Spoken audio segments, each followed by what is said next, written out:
Hello, everyone, and welcome to the LightBringers podcast. It sounds sad, but I'm not, because I just heard the beautiful wailing voice of the wonderful Age Night Road. It wasn't on stream, I'm sorry. Your voices will now be on stream while I do the introduction. Welcome, whether or not you're on Spotify, Apple Music thing, Google Player, and other things that play audio or video, on YouTube maybe, also on Spotify. And if you want a review on Apple Podcasts as well, you can do that. You are not on video yet. No one can see your mouse face. It's for us, honestly. It is very good. I will show it. Let me see so people can see. It's episode 32 of season 2, I think. That's huge. Sure. That is massive. That's giant. You can put it in the screen. It fits the whole screen. That's so huge. Yeah. I love Very how wide. no one knows what we are talking about. They are just hearing us comment about how huge something is and how much it feels. Yeah. Absolutely. I mean, it was Don't cut humongous. that. Don't cut that. Don't cut that. The biggest I've ever seen, honestly, in person. We won't get banned for this, right? No. No. Fine. Hello, everyone. Welcome. We're live on Twitch on about 1 p.m. Pacific-ish, which is why I put that in every single advertisement other than most of them.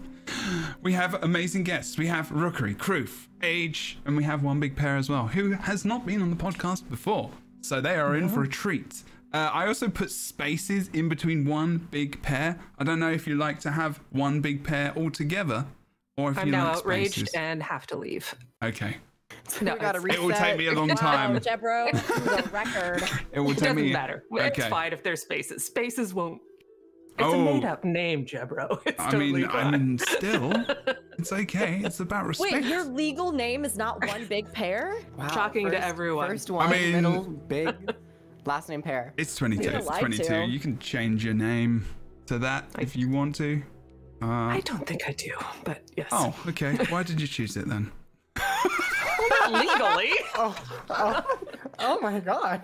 Wow, this has been such a journey from the singing I'm so to happy you're here. I'm going to assault you. to the insults. Wow. Oh, this is what happened. I knew this would happen when I became a therapist. Like, I just run out of stuff towards the end of the week. I'm just like, I've been so supportive all week. I've been such a great therapist that on Friday I'm just going to be a massive C word. Like, that's just, I'm just going to be a massive one. And I love that's cashews. it. Yeah, cashews. The massive Cashews are cashews. delicious. We have 2 cats, and I love them too. Oh, wow. And now I've got snorting as well. Amazing. Don't you try to stream? I just never. I'm here for the cashews. Yeah. I'm very supportive of cashews. Pear Okay. told us before we started the podcast that we should all take our shirts off. I did. And Yes. I mean, Wow. okay, we'll figure it out. I'm gonna get ready over the course of the podcast. Wait, and you're going to prepare figure myself. it out? I'm just like How mentally to prepare take a myself. shirt off? I'm just gonna give it a lot of thought, and I'm gonna look up some guys on YouTube. And I know. We'll figure it out. I imagine Rook having like professional dressers, Yes, I do. and, Yeah. and they just like sit there with their arms out, and people dress them, so they don't really know how to put a shirt on and off on their own. Yes, much like a Disney princess, I sing Yes. songs in the morning. And the creatures Talk come to in the and dress animals. me. Yeah. I'm not sure what's happening anymore. So I don't know either. I am so confused right now. I've got chroma key on Age though. I'm just gonna have your green background. It's okay. I could put a background on. Oh no! It's fine. You do what you want, my friend.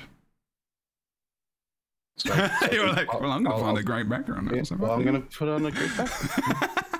Okay, anyway, welcome to the podcast, everyone. Talking about Guild Wars 2, funnily enough, because this is Guild Wars 2 podcast called The LightBringers, episode 32, season 2. I don't know why I don't even bother anymore. Just name them episodes and just random, Today we're taking our shirts off, but not really. That's the episode name. But I mean, it's a bit clickbaity, but. Yeah, but you just have to, on the thumbnail, only have the today we're taking our shirts off, and then like at the very end of the title, but not really, or like the very end of the description. Yes. Or just a picture of shirts. And they're just, Or have that's an it. asterisk, and then in the description, there's the asterisk definition. Well, there is a Yeah. shirt right there that is off, Oh. and you have one behind you, I think, don't you? Or is that a towel? It's the. No, I meant behind Jebro. Behind Jebro. Oh, there is sorry. one behind Kroof as well. That's actually a Yeah. Christmas present from Twitch, like from like years ago. I think it's just a big partner blanket thing. I don't know. It does look like a It towel. was weird. Like they gave us like it was like you had to sign up really quickly. it was or you didn't get it as a partner, and they sent out big blankets and Connect 4 sets. It was very random. All right. But I was like, you know what? Fuck it. See what happened. Free stuff. I mean, I don't know. I can give a blanket to someone. Maybe. I kept it. It's nice. Guild Wars 2. So, we're talking about... No, wait a minute. Let's do an intro first. Kroof, tell us what you do, where you do it. Hi everyone, I'm Kroof. I do a lot of videos over on my YouTube, which you can find at Kroof, spelled Kroof. I also stream here on Twitch throughout the week, and you can find me on Twitter. And Twitter might be going down in flames, so I might post cheeks. You never know. So go follow me there. Never change. Tasteful. You know, I've been working out. It's just a fitness update. Tasteful. It's just a fitness update. Oh, You okay. can see my bare ass. It's okay. I think you've got a new mic as well, by the looks of things. Or I didn't notice last week. You did not notice for 3 weeks. Oh, shit. That came out real fast. Yeah, sorry. You did not know. I would normally notice new tech. That's the problem. I think that's why. It's wonderful. Looks good. Looks very professional. This is delightful. Yeah. Okay, good. It's so delightful that you're going next. One big pair. What do you Thank do? you. Where you do it? And tell us a little bit about yourself, because we've not seen you before on the show. So you might as well tell us some things about you. I ostensibly have a podcast, but we've been on hiatus for a little while. Hosts of Ascalon. Mhm. We stream. It used to be once every other week, then it was once every 3 weeks, and now it's just meh. And yeah, I sometimes stream on Twitch. Very, very, very rarely. Usually on Hosts of Ascalon. And that's about it. I like Guild Wars 2. I've been playing since Guild Wars 1. And I have opinions on demand. So let's do this. So you've definitely done some kind of podcasting before, because we think we've had everyone from Hosts of Ascalon other than... I feel like you've been on here before. Have you not? You asked me, but typically... You said, It no, is I during my- hate you. Oh, okay. No. Oh, you didn't say that. Okay, Never sorry. said Most that. people do. No, okay. no. Typically, I am currently a wage slave at this time. So this time I am not. So Say like wage yay. slave or wage I slave? did, and I realized afterwards that it might be a really horrible term, and I shouldn't have said it. And I What, apologize. wage slave? No, like yeah. I've always said wedge, like cheese. Or like a salad. I do very Could be much like cheese. Could be a salad, or it could be a shoe. Yeah. No, I'm typically working at this time, so Okay. Well, we got lucky But- today. I was more than happy to join. Good. I'm glad. Rookery. Says what you do, where you do it. My turn. Jebro, you're not going to comment about my new microphone? Wait, you haven't got a new microphone. I never see your microphone. I've had a new microphone for 4 weeks, longer than Yeah. Kroof. Yep. Well, if we're actually I comparing, love I've your had this- microphone. I've had this mic for a few months actually, but You just didn't set it up. Or you... no, this was my voiceover mic, and then like my Yeti is kind of messing up. Anyways, You're messing up Rook's Outtro. Sorry, Outtro? sorry. Wow, It's your fault, Kroof. unbelievable. Just take the spotlight, Kroof. Run with it. No, I'm kidding. Go. It's not a new microphone. I was just hoping I could trick you into thinking it was. Dang it. It's fine. I'm Rook. How's it going? You can find me over on Twitch at twitch.tv. Rookery. That's ROOKURI. You can also find me on YouTube at Rookery. And at least currently, you can find me at Rookery_ on Twitter. But who knows how long that'll be. So for the first time ever, let me show my Instagram. It exists. I've put some pictures on it, and you can find it at instagram.com/rookery. But I am really honestly just about connecting over games we love, talking about the good, the bad, the things that we fell in love with, the things that, you know, we keep thinking we can improve on, all those sorts of things, sharing this big space that we have in MMOs, most specifically for Final Fantasy XIV and Guild Wars 2. But I love talking, connecting, and sharing our experiences in the games we love. Excellent. That was really good. Yeah, she You talks should do good. this. You should do this for a living. Yeah. you should do this All more right, time to often. take my my shirt off. No, I'm kidding. And you where know we marketing turn. strategy too. Wow. That's where it goes. Yeah, I know what the people want. You know what I mean? Gotta get that OnlyFans search engine coming soon. optimization. Yeah. You shouldn't have said that. You should not have said that. You are like, you know, your OnlyFans got soon, okay? I don't have one. I don't have one. It's just a lot of screenshots of boots that I clip while we're live on the podcast, and I will be putting on there. Only boots. So. Only boots, okay. Make sure you emphasize that T. Oh, yeah. There are 2 T's in it. Bootitis. That doesn't help. That doesn't. That might be worse. Bootitis. Sorry. Bootitis. Oh no, Age, nice to see you. Welcome back, my friend. Please tell us where you are. No.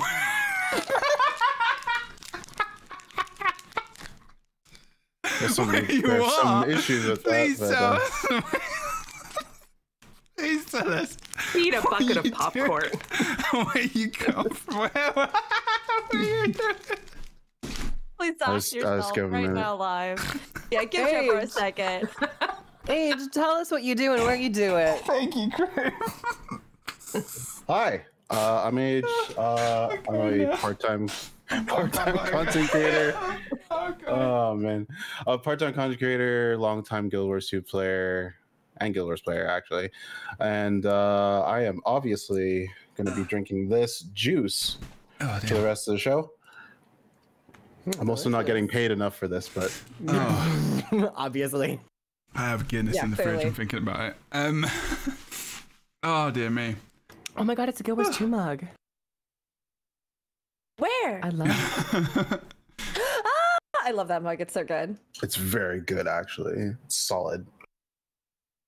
I'd hope so. If it was liquid, it wouldn't work that well. Your mug's okay too, Kroof. It's fine. Okay, so after that fantastic intro, which is always very good, we are going to be talking about some Guild Wars 2 and classes. Ooh, classes. We never talk about the actual combat and stuff in the game, do we? So far, this has been all about class. Yeah. This is a classy production right here. In case no one's ever been here before, this is Right until we take our shirts off. That's it. Yeah. It gets a little classy and a little assy. That's why we've only got 4.1 stars on Apple Music, okay? And that's why. It's 4.1 because we just talk rubbish with the intro. I find it absolutely wonderful. It's pretty good. It's pretty good, but we need to get more stars on there. So go in there, chuck some stars, do an interview, do a review, whatever you want to do. It's mostly because I talk bollocks most of the time. Okay, so I'm such a bad host.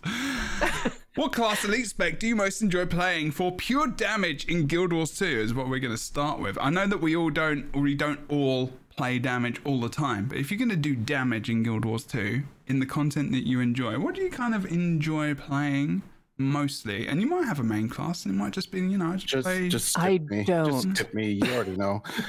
I mean, I know. Already knows. But you get to sell your class a little bit as well right now, and we get to discuss it. So it's like, and we don't have many people on the stream who actually play.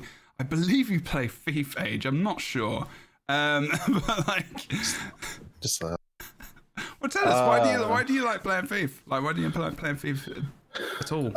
Okay. So, well, basically, most games I play an assassin type character, rogue, all thief, that type of character. Unless there's like a monk type character, then it's like kind of 50-50. But anyway, so when Guild Wars 2 came out, it's like obviously I'm gonna play thief, and I've been playing it since day one, and it's just really good. It's stealthy, it's maneuverable, it does damage. It's just all around a good time, and I think it's like a simple class you can play, but it has like a high learning curve, and I think that's what I like a lot about it.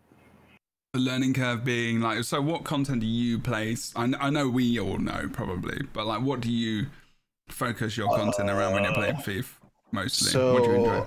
I've literally played every single piece of content with Thief at least once. Okay. PvP was for like 3-4 years. World vs. Worlds was like 4 years, and still it's the content I play the most, if anything. But yeah, I think it's just a lot of fun to just run around and, you know, try to fight at other people, and, you know, you get your stuff kicked in sometimes, but you know, that's what it is. When I play Thief in PvP, absolutely. Yeah. You get your stuff kicked in? Well, I don't want to swear, that's all. Oh. unless Jebro, the social butterfly, understanding social cues left and right. No. I mean, yeah. Actually. I'm just going to agree with you. I don't know what's happening anymore. So, you play Thief, you like Thief. Thief is good. I'm going to actually I might chuck on some of those really old school, like, trailers. I just love them so much, which is why I'm going to be quiet for like 2 seconds. But, so Thief in, like, World v World specific, you like playing, right? Yeah, I play mostly roaming, which is basically I'm by myself. I'm running around trying to find fights or just push objectives for my world. So like camps, guards, and sometimes I'll help out Zergs every now and then. That's basically my playstyle. Cool. Awesome. Yeah, Thief is like one of those classes that I would love to be really good at, but unfortunately just have no patience. So like I'm there and I'm like, yeah, I've got, you know, my shadow refuge out, and I blasted the smoke field so I can stealth, and I'm just running in and I'm like, yeah, the stealth's gone. Yeah. That was not stealthy at all. I'm sorry. I think the best time to have like really started to learn Thief was pre-Heart of Thorns, because that's when I really started playing PvP, and it was very basic, and there's not as much condies these days. Are you saying I'm basic, Age? Yeah. Yes, You're just a little. Right, just a little bit. Wow, I like how no one's surprised. But no, like the base Thief class is just really good as a way to learn how the class works, how stealth works, how to run around the map, things like that. With like Daredevil and Spectre and Deadeye, it gets a little bit more complicated depending on what you want to do. But I think I think base Thief during like the base era of Guild Wars 2 is a really good way to learn it. But you know, you can actually learn a lot by playing PvP and just like looking at videos and guides and getting better. So I will say the stealthing is the part of Thief that I've never got the handle of. Yeah. Sometimes you get revealed, or like you're in stealth and then you'll have like a lingering pulsing field somewhere, and then it will reveal you because you did damage to something, and you're like, oh, damn. But yeah. Yeah, don't have auto attack on. That's the first rule. True.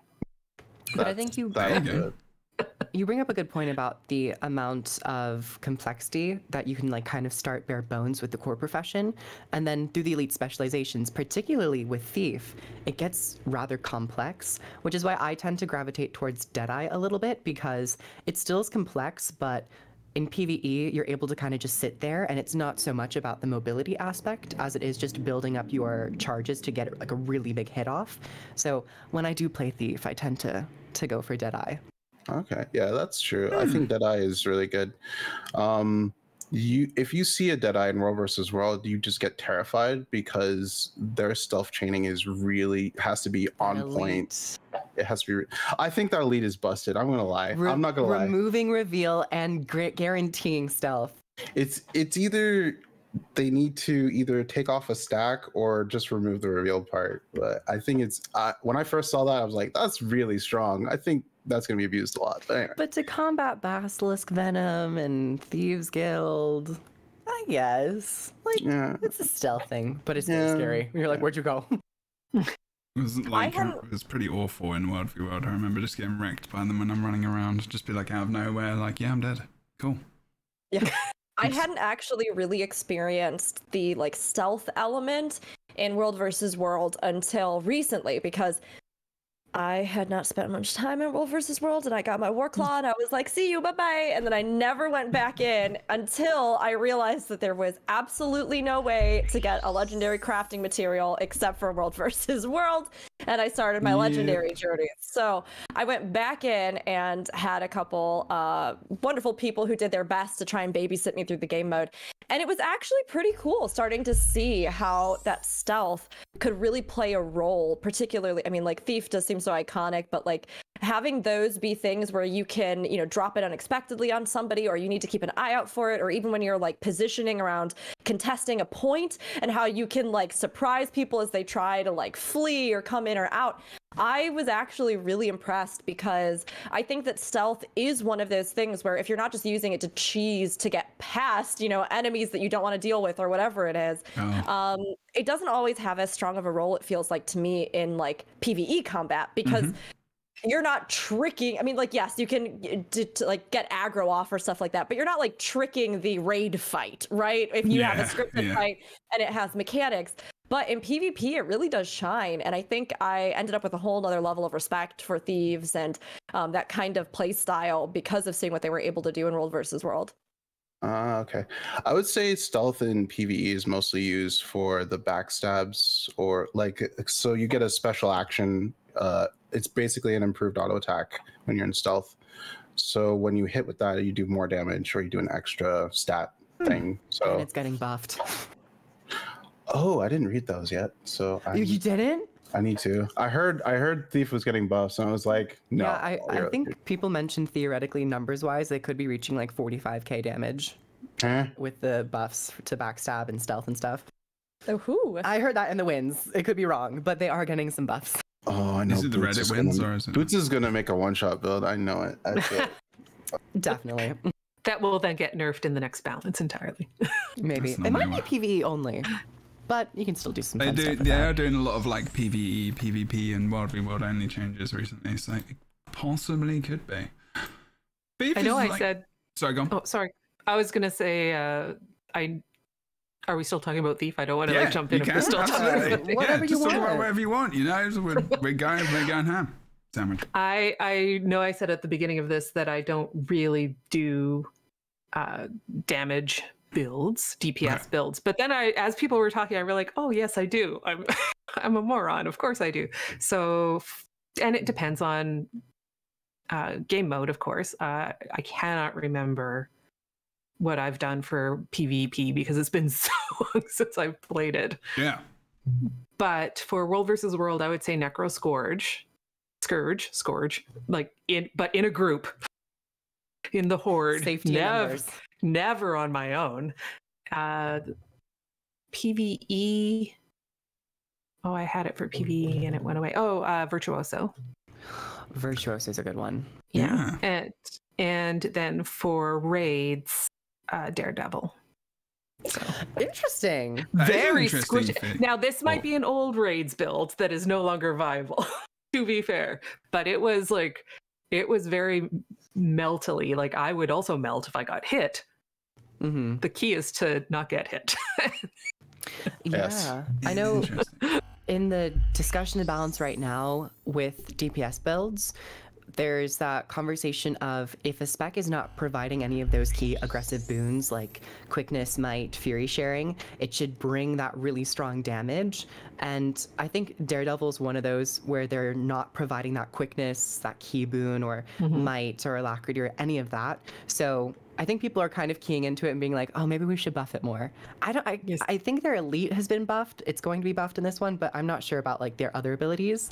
But Daredevil's a lot of fun. And you can do like strike or Connie damage and have that kind of flexibility. Well, and it was definitely a build for when I was helping out with raids. Like, basically I was being carried through.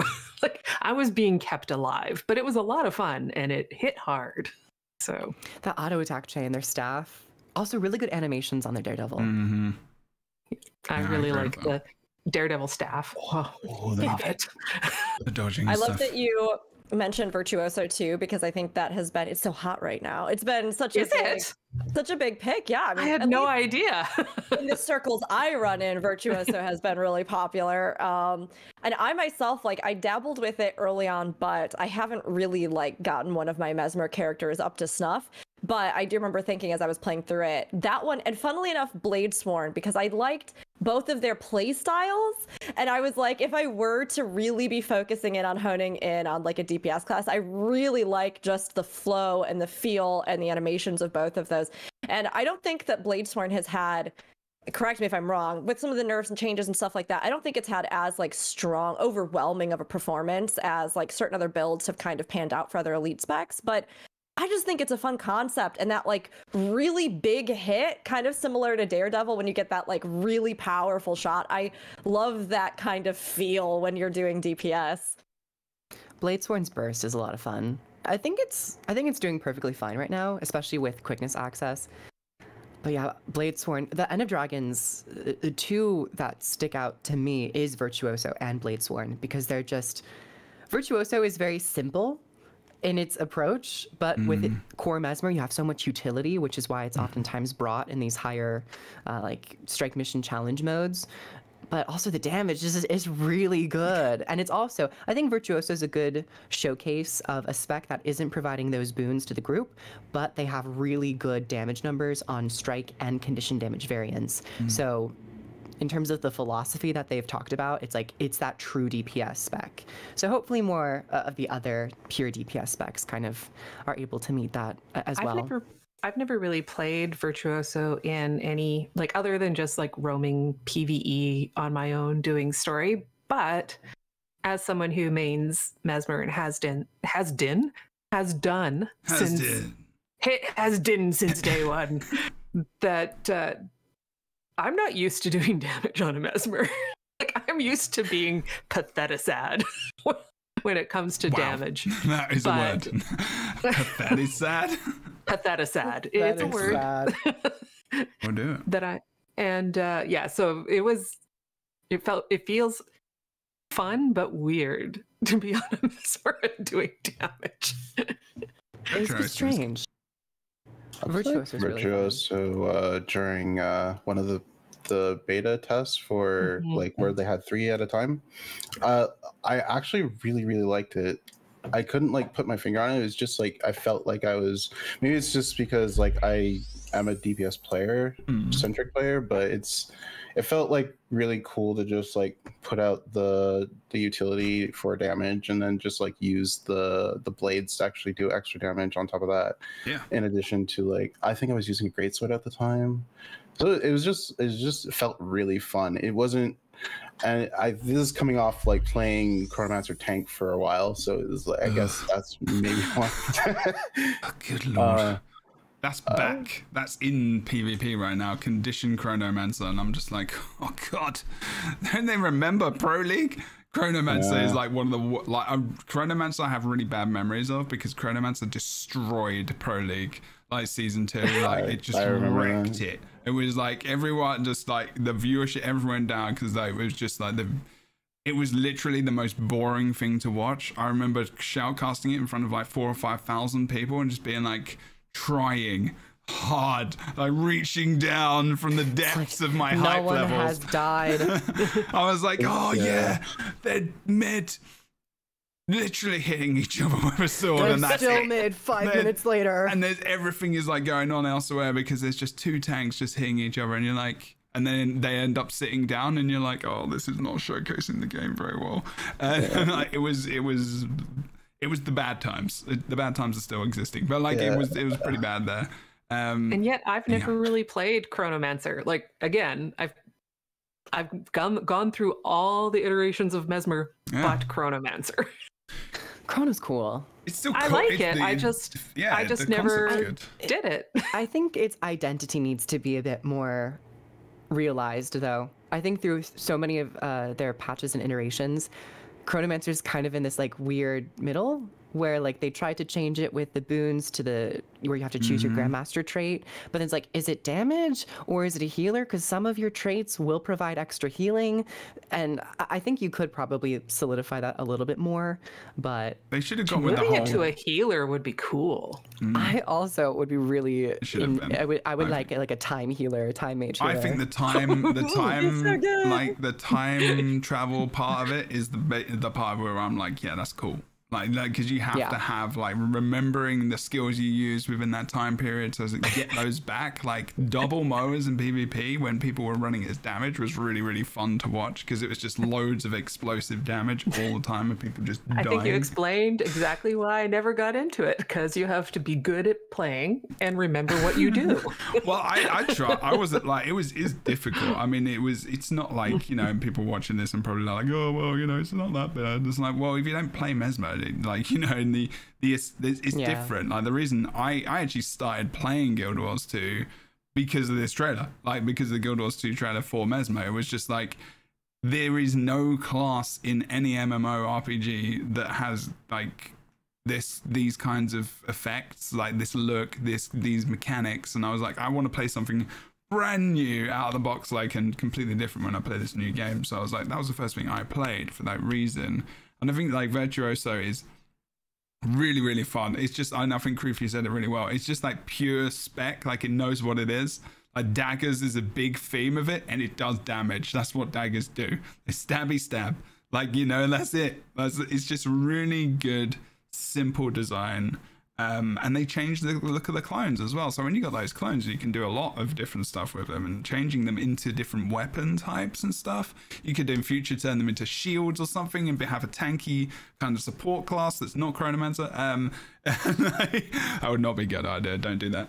But do you know what I mean? Like, it's just versatile. It's got a lot of that you can do with it, because there is no expectations, whereas like with a Guardian, for example, or a Ranger, there's ideas and themes around those. Like Paladins, for example, for Guardians, you know, there's many different iterations of them in tons of different games. Rangers, you know, that classic pet class. Warriors, you know, I know they come up with very unique elite specializations, but I think there's some underlying kind of expectations. Like when we were doing the shows talking about what we think is going to come in Guild Wars 2, for example, we were talking about, you know, what was the class elite spec we were talking about for Ranger that we kind of just expected to be a thing, like a shaman or something? That was something else though, which was more Guild Wars. Like a multi-pet system?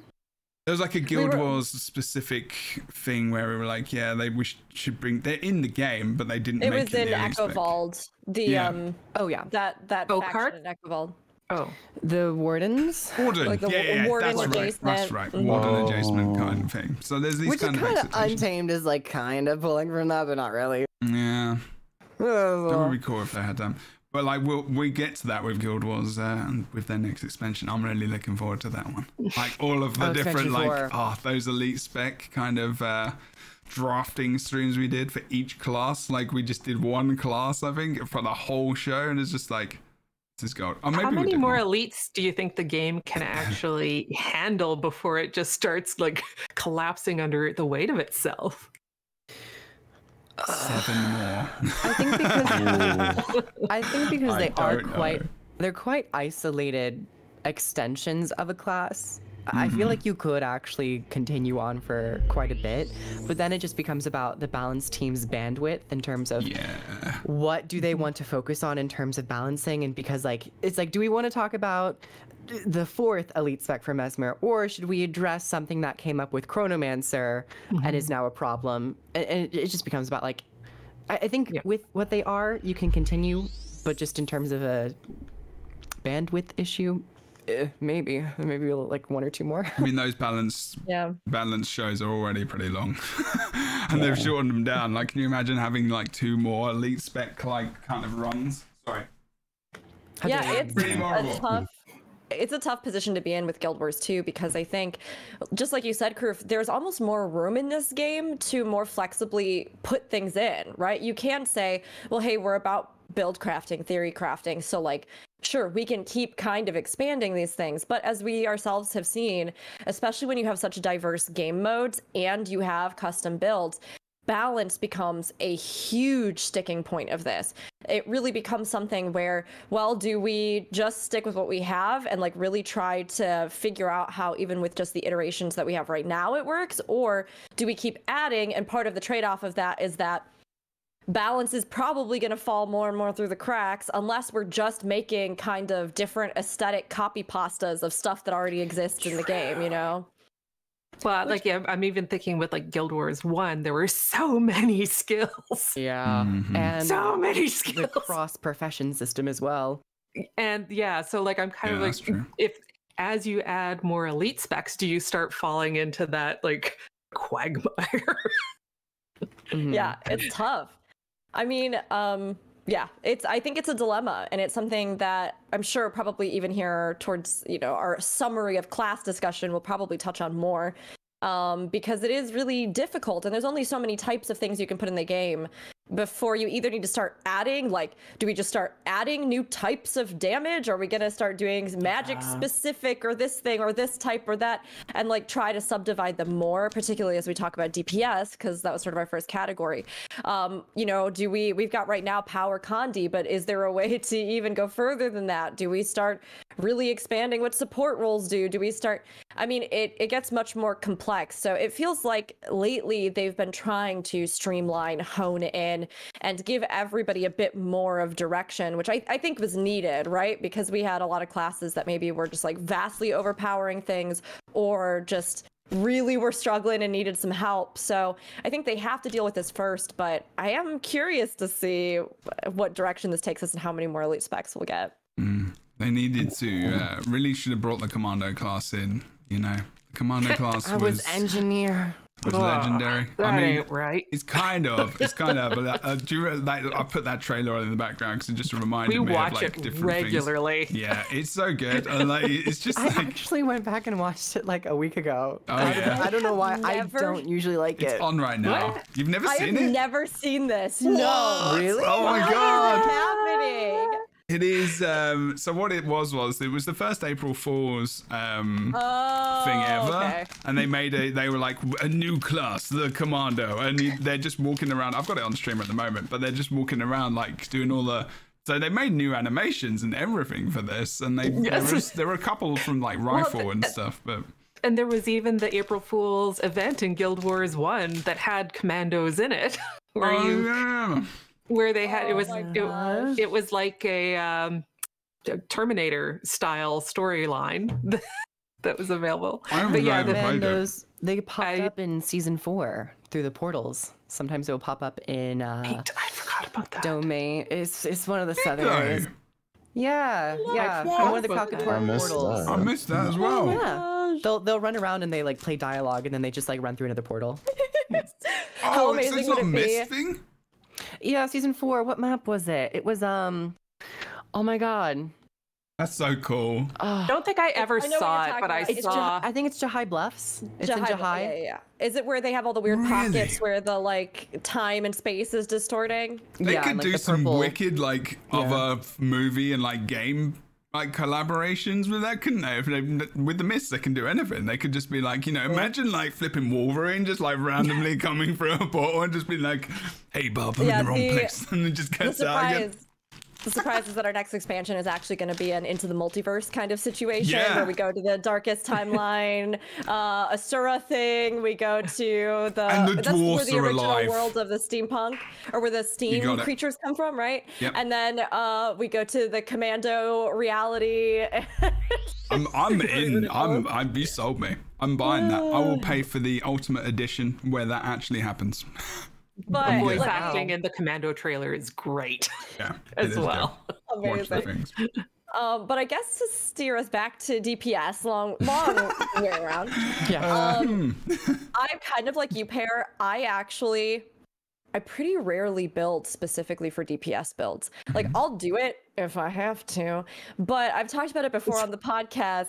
I have not really found my vibe with just pure DPS in Guild Wars 2. I'm not usually a player that's highly motivated by, look at the big number I did. And like, it's just not usually, like, I want to perform well, but that kind of like self-tasking, goal, numerical, you know, sort of pursuit of rotational perfection, be top DPS is not usually something that really like hooks and draws me. I tend to be more drawn to how can I support, how can I, you know, in that moment save the day as far as like getting everybody back up or, you know, healing people or adjusting to something that's happened, or so I tend to lean more towards heal support. But for a long time, my bread and butter in open world damage dealing has just been power Dragon Hunter, because it is straightforward. It is simple. You've got CC. You do lots of different area attack. You cleave a ton. Like it's just like, to me, it's been one of those things where once I kind of figured out how to stay alive with it, because I mean, again, Guardian can be a little glass cannony. Once I figured out how to use it, which was pretty simple and straightforward, I was just like, great, perfect, done. And even in periods where it hasn't been that strong, it feels like it's always been decently reliable to bring in. You know, you bring it in, you're going to do okay numbers. You bring it in, it's going to be fine. So that's kind of what I do. But like I said, lately, I've actually been a little bit more curious about DPS specifically. I think some of the targeting annoys me with DPSing. I've talked about that as well, where you can't like lock a specific target. You can kind of do like weird rigmarole things, but like I find the fact that sometimes I'll unleash my big chain only to discover that halfway through it decided to auto target something like halfway across the arena or like in the middle of nowhere, or just you don't want to do that on target. No, that kind of demotivates me as well. But I have found that like I've been very interested by Virtuoso, Bladesworn, Scourge, which it's such a good one no matter what. Scourge just feels like such a strong pick always in whatever regard ever for the most part. But I actually have also been really curious about Elementalist gameplay. I just started like diving in with some Elementalist stuff because I was really taken in by the aesthetic of Catalyst. And I did actually find that I really have enjoyed kind of figuring out the different elemental aspects and how those weapons affect things and how that comes together as you look at the elite specs and start looking at maybe something like damage or support for that too. So those have kind of been my picks lately. But yeah, Dragon Hunter is my bread and butter as far as DPS go. Same for me. I'd say Heart of Thorns had a really good, like, straightforward. Reaper and Dragon Hunter are probably my two favorite, like, DPS just to play. I don't have to think about it too much. It's just like slot into it. Of course, they are getting buffs, but still. Wait, which one? Reaper is, both Reaper and Dragon Hunter, but people are saying that they're a little conservative with those because, you know, they're not bringing many other things, so they should like really be brought up. And I kind of agree with that. But I like you, Rook, I've actually been playing Elementalist a little bit more, and I'm trying to explore more of Weaver actually. And it's so, because you have the different attunements, they affect your skills, and then you have the duality of it, and you're like, okay, so I'm in this, I'm going to do 2 button presses to get over to this attunement to get to this dual attack, use my weave self, use my other stances to kind of like bolster that damage while I'm going about it. It's a really fun elite spec to play, but it certainly is a lot to digest. So crosses over with Thief, like in that respect, right? So like it's that kind of, which is weird, like that design is like, you know, the kind of, they've passed that over to Thief, but then you've got the additional concern of like the weapons that you choose, but also then the attunements you're in for that skill. And I'm like, when I started playing that, I was just like, mate, I can't. It's too much. Like I can do Tempest, I can do like Core Ellie back in the day. Like Selly Ellie was pretty easy to play. Like the combos for like just stacking might and building damage and just being a side noder. But then Weaver, I was like, this is powerful in the right hands, and that's why I like those builds. Like the builds that should be strong should be the ones that are difficult to play, in my opinion. Like if they're going to be powerful, like more powerful than others, then they have to be hard to play and you have to be good at them, as well as knowing maybe potentially rotations and you match it up. So I guess I'm talking more about PvP. All War vs. World. All over World. Sorry, yeah, of course. No, like it's like Wolf was here. If you see I play more World v World now, actually. So it's I'm getting into it. I'm bringing it. Do you play? Are you playing Weaver in World v World? No, I avoid weavers like the plague because I cannot kill them. Like the last time I tried was like when Weaver first came out, and they still have like the sustain of Ellie, but then they have like the damage, and they have like mini conditions that like kind of stack.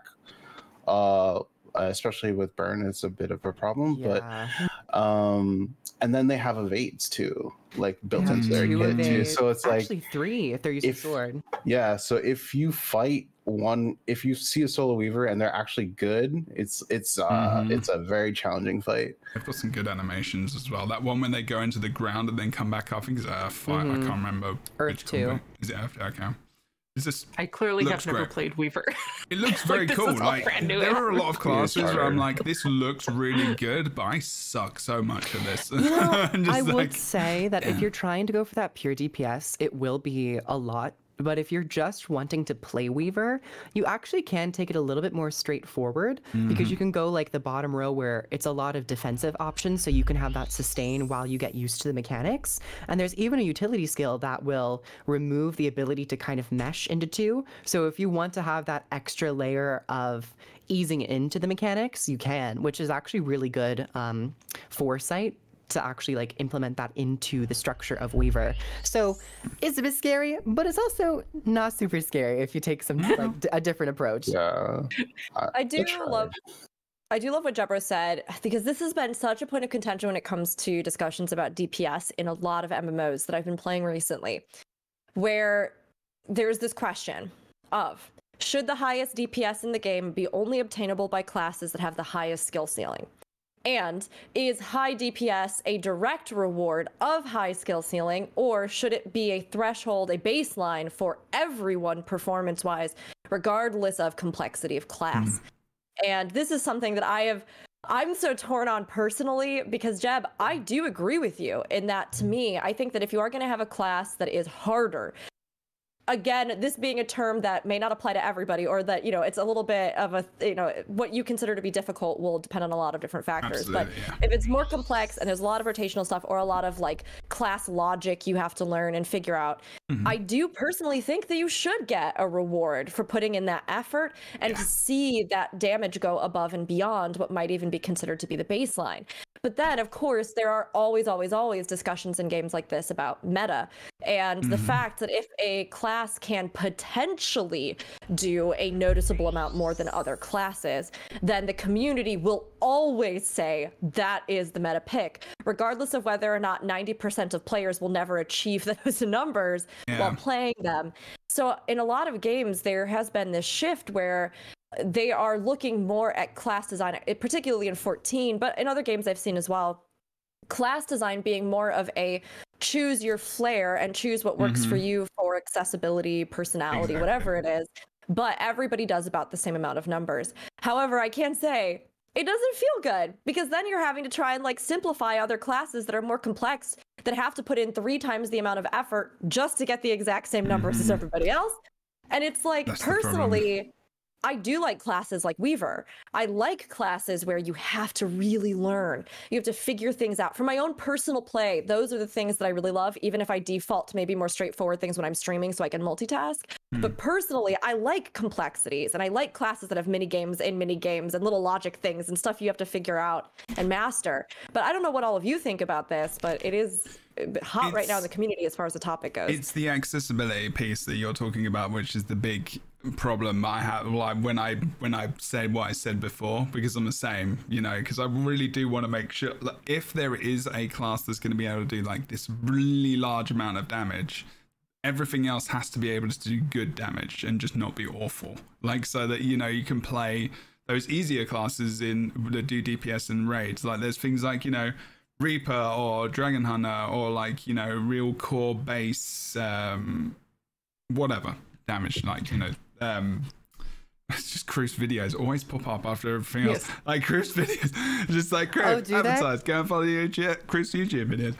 What video is this one? I have no idea. It just popped up. It was just a random thing. Anyway. So, but does it make sense? Like it kind of, it was definitely like there should be just options. There shouldn't be builds which just that are just awful, but there can be things which have specific tastes towards different content in the game, right? Which is true. Like there are many elite specs which just suck in different content that you play, and there will still be people that play and you're like, oh dear, that's going to happen. As long as you're enjoying the game and you can have some access to something with the classes and elite specs you like playing, then cool. But like in raids and stuff like that, is that like people still need to feel powerful, and we need to empower people in games, right? So that's where that comes from. What does power mean realistically? Like there are different ways of playing powerfully that support the game or support the people you're playing with. Yeah. Like, I don't know, Jebro, you said you started with a Mesmer.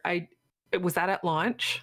That was at launch, and I played it much. Do you remember how terrible it felt to play Mesmer in the early levels? I was a Norn, so I didn't care. I was going through I was going through like the snow. I was like Guild Wars 2 combat. I was like Chaos Armor. I was like Chaos Storm. I've got like my everything. I was just happy. I mean, I never gave up on it, but it was terrible. Like, we would do events with our guild, and everyone would be getting gold, and I would get bronze. Oh. Because I was not doing enough damage, because the early level Mesmer at the launch was like bad. It was DPS or nothing. If you were doing boons or any form of support, you wouldn't get any credit. Condition wasn't great either. I just like if the discussion of rewards, I just don't think it should always be tied to the highest DPS. Of course, no, absolutely. So there's lots of really fun ways to play this game, and it should, if you are taking the time to put a build together and really try it out and try something new and interesting, even if it's not doing high damage, it's probably doing something. It's doing something for the player, right? Like, it's doing something for the enjoyment level, Or even for the group. Or just the group, yeah. Yeah. Certain DPS, and typically like quickness DPS, they will usually have lower damage if the balancing is right, but they have a lot of utility and versatility with their kit. So they're still able to have a slot. And talking about raids, because this is what I usually do, you have 10 people there. So you can have 2 or 3 people really carry the damage. And also, damage is not much of a gatekeep in Guild Wars 2 if we look at the boss structures. It's not like you have to be reaching, everyone has to be reaching like a minimum of 30k or you're not going to win. And I think this does kind of dovetail into the discussion of kind of power creep, not necessarily being the onus on the game, but just the community's reaction. And when talking about these builds that are quote unquote accessible, and always just looking at the number, I don't think that's necessarily a very accurate representation, because I also believe that if you are taking the time to go to that degree to create a very intricate rotation and a very difficult class, you should be kind of leading more so than other builds which are more simplified. But those simple builds will still carry you through. They will still be very accessible by default. So, and they did mention this in their balance philosophy, where they want certain builds to be more approachable and be totally good, but they also want to kind of shift it to where those very difficult builds will see more value in terms of a raw damage number. And maybe it's just like a social...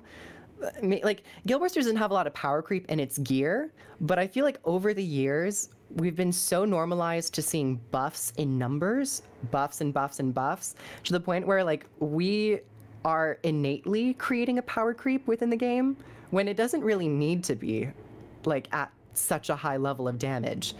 Because, like, you can kill almost every single boss very quickly without, like, reaching such insane levels of damage. The only time that really becomes an issue is when you're doing like challenge mode for Harvest Temple or some of the strike missions. Yeah. Okay, I'm going to push us through. Go on, Age, last point, and then we're going to push on to the next thing, because I think we've only talked about one thing. Yeah, I'll talk about it real fast. So it's... No, you're good. You take your time, my friend. I think Guild Wars 2. Well, when Wing 1 came out for raids, I think it was like there's a clear distinction of a lot of people not really playing like DPS centric stuff. Like even me at the point I was just PvE, I was just doing stuff, so I didn't really pay attention to my builds as much. But you know, when you get into the throngs of it, you actually understand like, oh, you need these stats, you need this, you need to do this rotation, etc., etc. Yeah. But I think at the point, like around Wing 3, I think it got to a point where ArenaNet just made it so that every class could have a DPS build that can do decent damage, and you can clear a raid with it. I think it got to that point. I think that's good. I do think that playing a class that may necessarily be harder, have a harder rotation, to get more damage out of it is rewarding in of itself, but I guess that's up to, because I like a lot of raid, like like high tier raid players will play those things and just pump out like all of the DPS, and I think those builds are really good for the average player, because if they're pumping out like 50k damage, you should be pumping out, I don't know, maybe the average player is pumping out 17, 20, but like that's still enough Probably to get a raid done. Yeah, But on the same Being token, honest, on my Daredevil in a raid, I would die if it weren't for the druid. Like in less than 5 seconds, probably 2 seconds.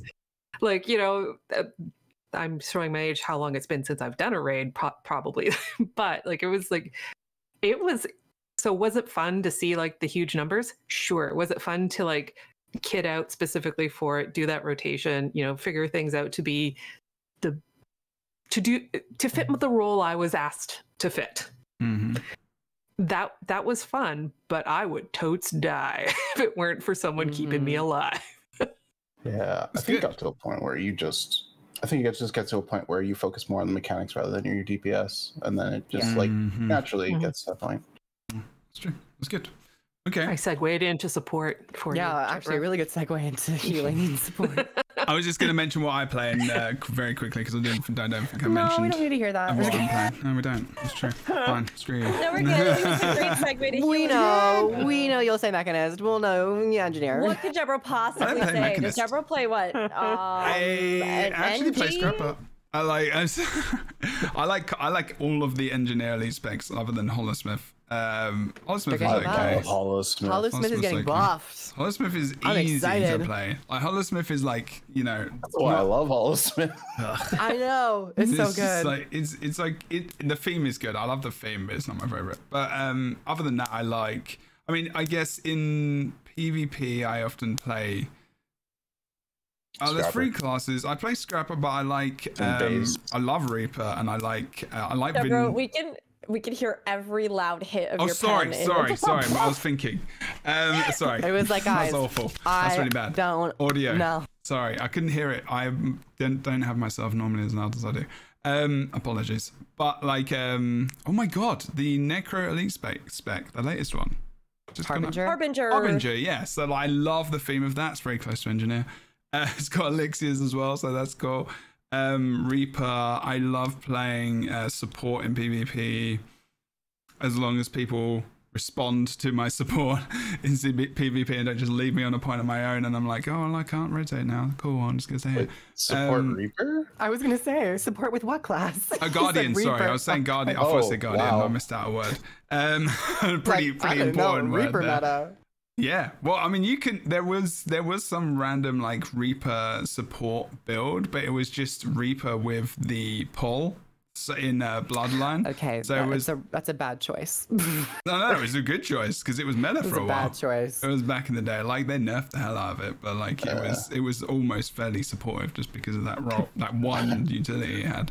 And I play random builds sometimes. Oh yeah, good times indeed. But like, you know, just running around damage wise, I mean, in raids specifically, I think I just used to play loads of different stuff and try to learn things because that's kind of how I enjoy the game. So I just play something and be like, you know, I try Rev and then I try Thief and I try all the other things. I'd be like, oh, I'm awful at most of this stuff. And then I'd play like, you know, Guardian and I'll be fine. And it's just because I didn't really have the practice. So I think I just play different things depending on my mood. Like, you know, if I'm playing the game a lot right now, like, you know, and I'm played engineer hardcore. I'll just play something brand new and completely different, like, you know, kind of Rook was saying with Elementalist, and kind of getting used to some new abilities. So because it really freshens up the game, right? Like, you playing these new abilities, you got new animations, you're like, ooh, this is nice, and I can think about this in a different way, especially if you go into different modes and stuff. So that's cool.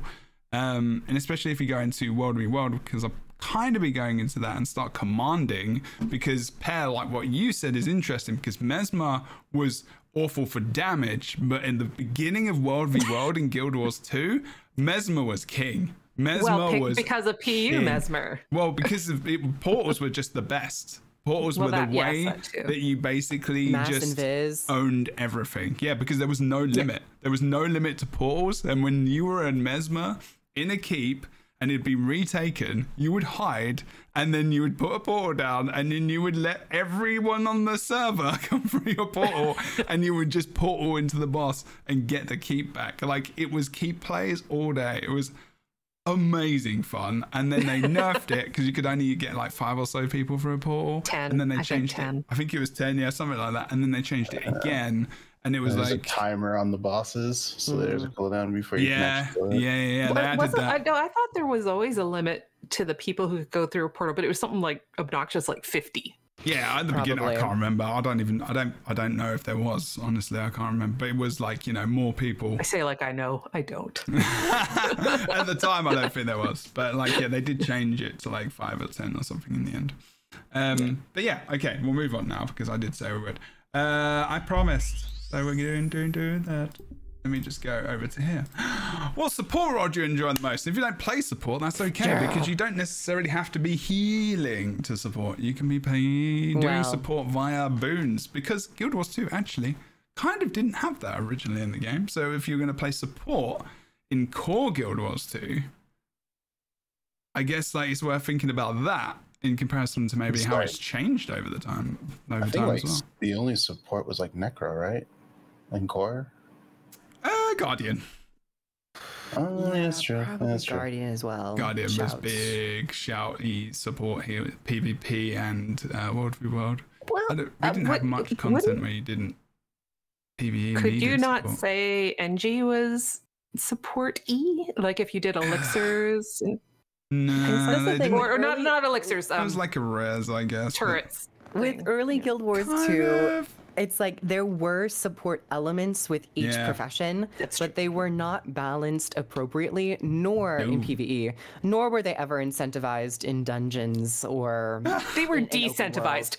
Decentivized. Yeah. It was very much you look after yourself, because they started the game off saying there is no Trinity, right? Like, which we're is not going to have actually. raids, we're not going to have a mounts, we're not going to have a Trinity, we're not going to have anything. That's actually a myth. They never said that they don't have a Trinity. Yeah, and Colin Johansson has said this on record at Heart of Thorns. At Heart of Thorns, that's not true. He had said that I saw an interview and he had mentioned that we never went into Guild Wars 2 looking to destroy the Trinity. We were just seeking to make more options for everyone to engage with the Trinity. I think he did. I think there was something said about it specifically. They have 100% said that there was no Trinity in the game. Well, no, there's no hard Trinity. I think people are. I think it was hard Trinity. Yeah. Maybe hard. We'll say hard then. Even on the wiki, like their official structure for their Trinity was damage, support, and control, which is just a different way of saying like damage, healing, and tanking. Okay. So they weren't looking to like destroy it, because if they wanted to do that, they would have never added any healing or control effects or whatever. It would have just been a pure damage. They didn't really have healing much in terms of. I mean, they had some AoE heal abilities, right? But they weren't really intended for like specific support class fully, other than maybe core Guardian, I suppose. Because like utilities weren't even healing; they were just like boons. So it was like doing it in a different way. Some utilities were. Which ones? Well, for core Guardian? Yeah, Guardian. Guardian had options. Really? Necromancer had Blood Well of Blood. I guess so. But but that's the heal, right? So that makes sense. That's the utility. It's the choice that you can make. Well, and even Mesmer had some of the mantras as well.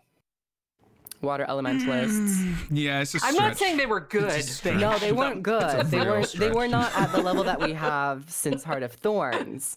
So No. they definitely shifted, I'd say, around Exactly. Heart of Thorns to actually like better support their trinity that they have.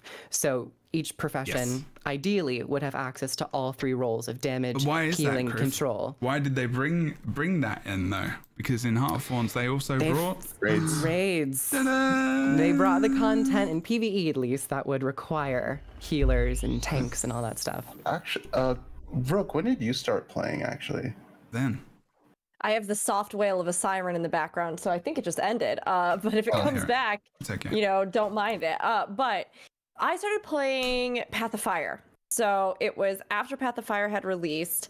So I like raids and fractals and everything. I mean, all of that kind of PvE content has been in the game since I started.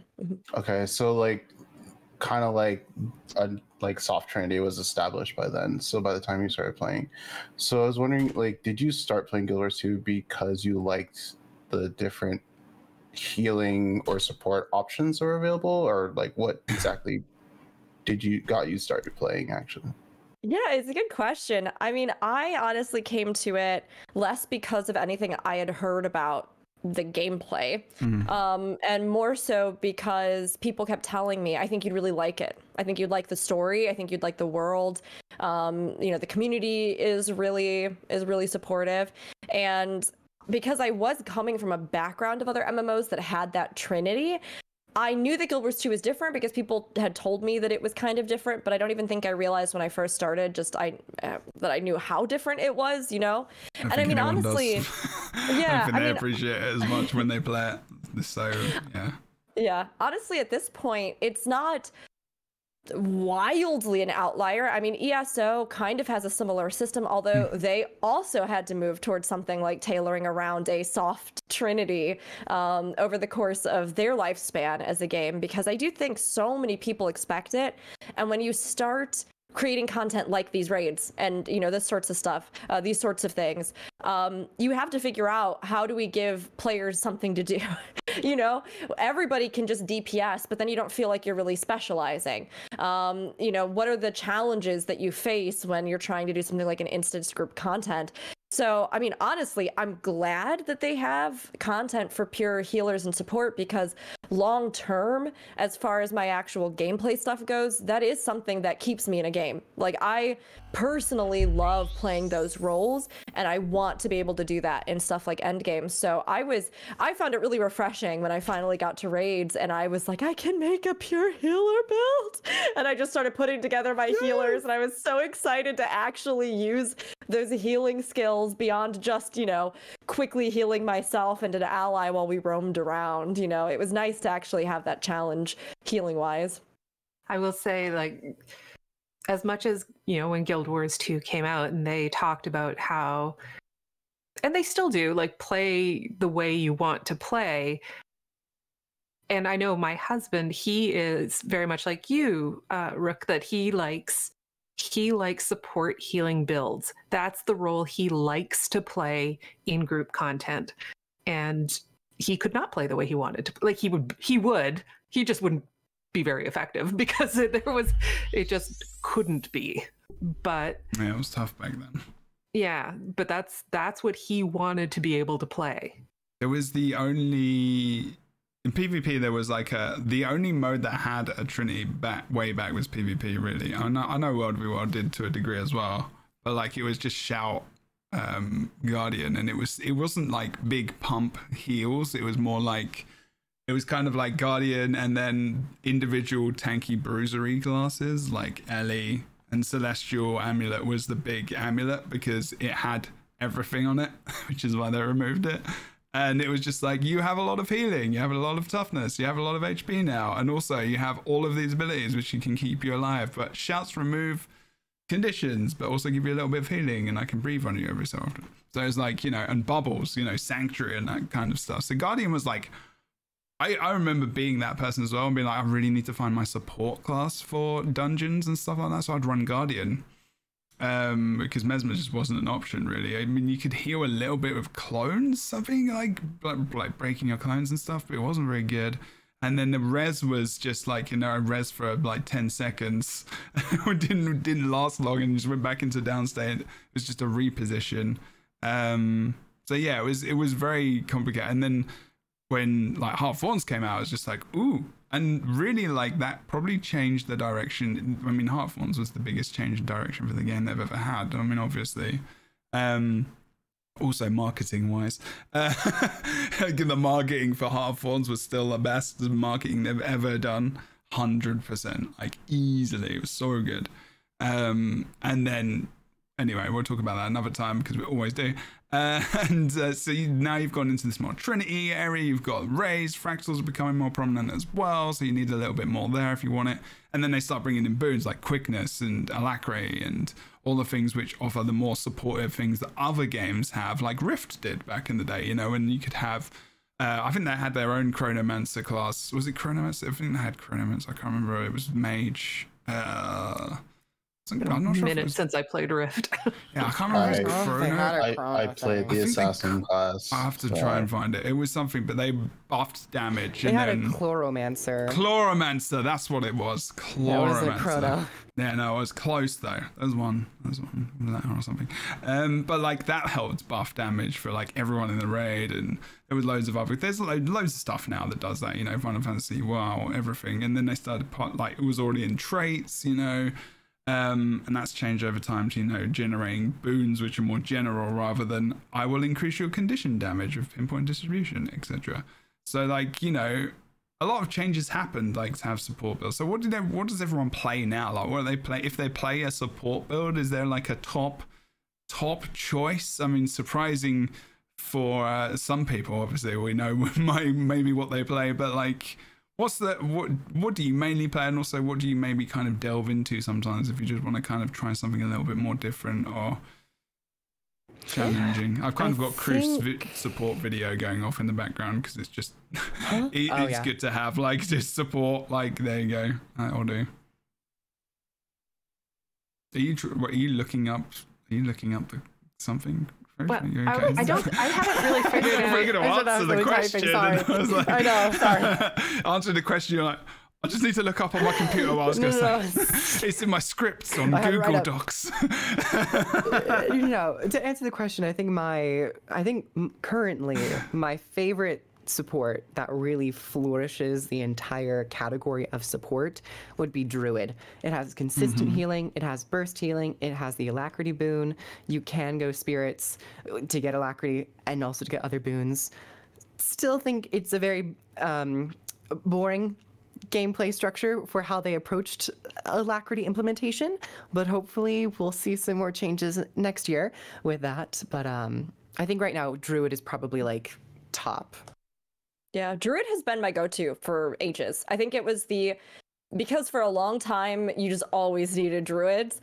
So when I was first going in with raiding, I asked, like, I want to play heal support. What do we need? And everybody was like, we always need a Druid. And I went, great. So I picked up Druid, and it's been great to see it get some extra love with these additional boons that had kind of like, it was still active and it was still really good, but it kind of maybe in certain situations like pushed it to the sidelines a little bit more, particularly with the rise of Firebrand.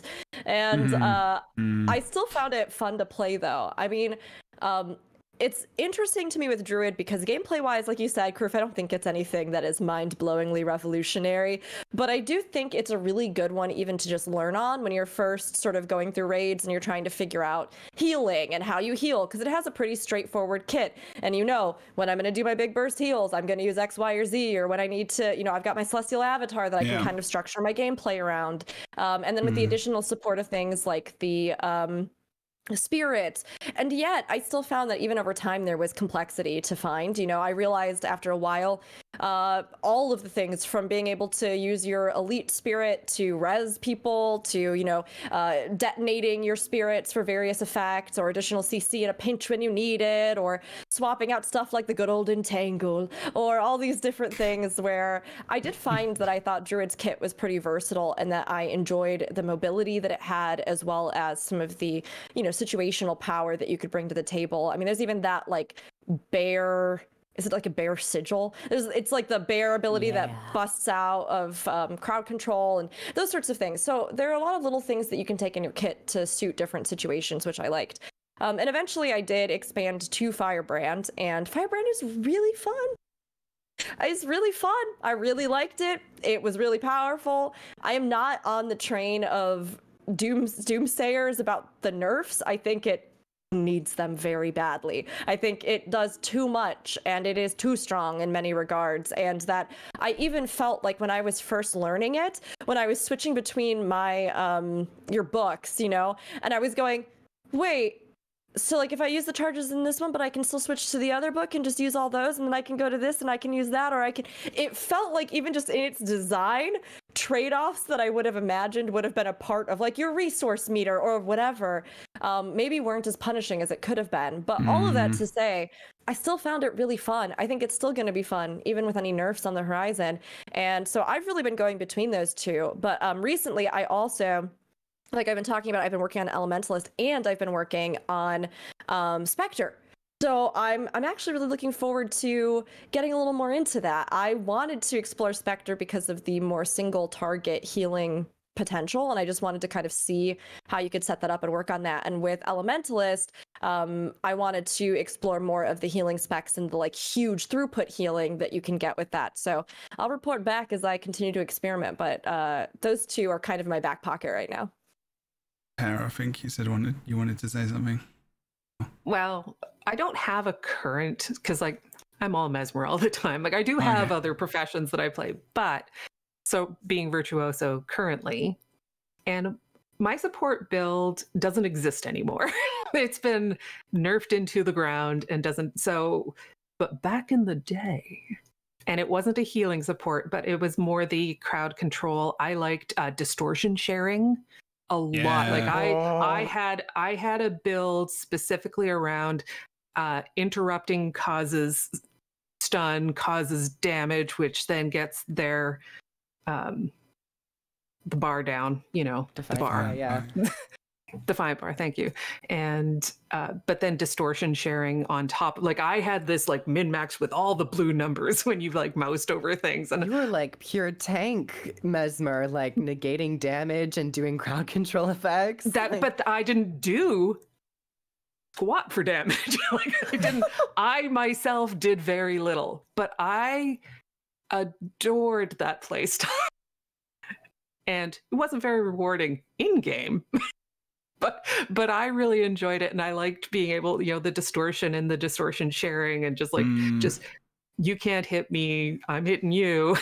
That was so but strong. Not for damage, but just like it locks them. That's like the stun locking. I love the stun locking. I don't know how many people did it. I don't know. Like people like big numbers. It's not like distortion was like a big negator of mechanics in distortion so much. They removed it so much, but then they brought it back recently. So you know you're good again. Yeah, maybe. I don't know. Like but the distortion, yes. Yeah. I like the distortion sharing. Like I would you classify that as support though? Yeah. Like, because it's not a heal support. It's a defensive it doesn't maneuver. have to be. It doesn't. Support doesn't have to be always just. It's not just healing now. It's more like, you know, you're doing something to protect people, I guess, in a way. But like, you know, we can think about quickness scrapper, for example, as a support build now as well. You know, people say support, they support the damage. You know, we could probably come up with a better name for that. I think there is in other games, I don't know, but like, yeah, I think. Well, what about age? Like, what is this? What is something? Do you play support? I think you played. Did you play? You used to play Ellie a bit. I played everything. But yeah, I did play support Tempest. Back in raids. I did have a lot, and PvP. It was a lot of fun. It's very different to Thief. Yeah, very different to Thief. Very. Like the literal opposite end of the scale. Like, you know, now I'm actually literally on people, and you can see me all the time, and I have to be next to people all the time. So the thing is, with PvP, you know, having more than one thief is not a good thing. So usually I'm the one that's swapping. So I just swap to whatever we need. And I pay for that with my thief being bad. But anyway, I don't believe you. So I also like Firebrand in raids. I think it was just I don't know, it was just a lot of fun to play. Let's see, I did do distortion sharing back in the day. That was fun. Yeah. That was fun. Anything They could bring else? that back as an elite spec. Like have an elite skill that does the distortion sharing, because it's a cool idea. Or just do Guild Wars 2 Classic. Let's go. No. What would you mean no? That would be so good. Can you imagine? You would not be playing that. You wouldn't be playing Mesmer. I actually had a dream about playing Mesmer back in the day, the other day. I'm not even joking. And I was running through one of the first Norn zones, through one of the keeps, the forts in the middle, up where the world boss is. Like, that's just kind of west of it. I was just running through. Like, it was weird. It was so weird. Like, core Guild Wars 2 was like, launch was one of the best gaming experiences I've ever had. Like, ever. Like, and I've been playing games for a long time. And like, I'm an older person now. And it's just like, it was so good. Sorry, I love talking about this kind of stuff. It's so good. Anyway, sorry, H, you were talking and I interrupted. No, it's fine. It's not fine. Is it fine? You need to get it out. Get it out. On me. I don't know. We talked about that at the beginning of the show, mate. We're over that one. No one else saw it, but you know. Age is like, damn it, I wish I hadn't been like last second to be on this Again, stupid chat, I'm show. not getting paid at all. No. I'm just saying. Right. I don't know if this counts as a support build, but I kind of like played this 30k health Reaper, and I just sat in mid and I killed anyone who came, and then I rezzed anyone who needed help. Yeah, like back in the day, it was really loose kind of support in terms of rezzing. It was off that blood trait again. That's what I was talking about earlier, like that trait. I don't remember if it was. I just remember it's like, I just want to stay in mid and just kill everyone who comes here. And that's damage, Sage. Yeah, that's killing damage. people. But I also, but like no one could kill me, and I always had like these. I think I carried a lot of support utility, so that I can keep people like if it was more than just stuff. Yeah, if it was more than just a 1v1, I would support those people, and I could always res. So it was kind of like playing a DPS medic at that point. It was with the elite shout as well. Yeah, it was kind of it was like a weird hybrid kind of DPS support build. It wasn't like full support, because there was times where you'd have those off kind of supports in PvP at times, and it wouldn't be like a meta thing, but it would be like something which was just strong in ranks that would kind of be able to carry some fights a little bit over sometimes. Yeah, I remember I played a bit of that. That was kind of funny. And surprisingly, I don't play a lot of Spectre. It's not a great support build, honestly. It actually is. Alacrity wise, it is, yes. No, like you can Like get a lot of healing and support. barrier from That's taking. what I heard. You- So that's no, what It does. You can, absolutely, but you die most of the time. Well, I like feel when like- people playing it. Like you can't say you can't get it off. I wanted to make it work in world versus world, but it was just so hard because I would blink into a Zerg, it's like, what do I do now? I guess I keep stacking Try wells. to blink out, maybe, and then dead. That's the problem, basically. Yeah, I burn Shadow Step to get out, and then it's like, okay, I guess I just use the scepter now. It's why it wasn't used in PvP either, like Sind and stuff. Like I remember being on one of his streams, like, you know, it's just not the best support. So like, I you heard know, it was for very that kind of tanky thing. though. Yeah, you can make it tanky, yes. but it's then you're like suffering from some of its healing output and stuff, and it was just like, it is really fun. I'm not saying it's bad. I'm not saying like it's awful and like you shouldn't do it. I love playing it because it's fun. Like it's really fun. Like trying to work that out. It's cool. I don't know if it's changed. I just don't feel effective. Yeah, from a competitive side, with it being so single target and it being so barrier focused, it's a bit of a challenge because you can prevent damage, but you can't really correct it. And if you want to do raw healing, you have to get in the fight and use those wells, but the wells shadow step you. So it's a bit difficult, which is why in PvE, it's actually really good. PvE is like, better. it doesn't really matter. And you get those heals on the shadow step. And then if you're taking the trait where when you're in Shadow Shroud, you gain a stack over time, and then when you leave, you can like fully heal people, and then any over healing is then transformed into barrier, which is an adept trait when it feels like that shouldn't be a grandmaster trait. I have to have a look again. I haven't played it recently. Let's keep that. Let's keep that. Yeah, I love that idea. Well, I mean, it's okay. I think it's probably because it is, like you were saying, a bit more situational in its sort of, you know, type of game mode, things where it might shine. So I feel like having that as a strength isn't OP because, like we said, there are a lot of little caveats and, you know, asterisks that seem to come with when and how you might use it or how accessible it is to use. But one thing that I do love about that is that I feel like it is a perfect thing to take around if you're going to be playing through the game with like a friend, or if you're going to be out in the world exploring in like a small group and you want to play something like a support or like a healer, but you, I mean, yeah, like you might not be just doing raids, or you might just be going through the game and trying to enjoy that, because honestly, one of my favorite things to do is just like have a small group that goes out and does all the world stuff and explores and does story stuff together, but to be able to play a dedicated healer in that setup as opposed to like me solo trying to do, you know, my little jack of all trades build with some self-healing and CC and damage. So I feel like it would be a good complementary one in that regard, where you could take it around with somebody that might be built more aggressively and, you know, just kind of have a fun open world experience with that. And the single target stuff would work just fine if you were in a smaller group or, you know, had your little unit. It's the problem is with Spectre healing is that the bigger the group, the harder it is to heal. So yeah, I agree with that.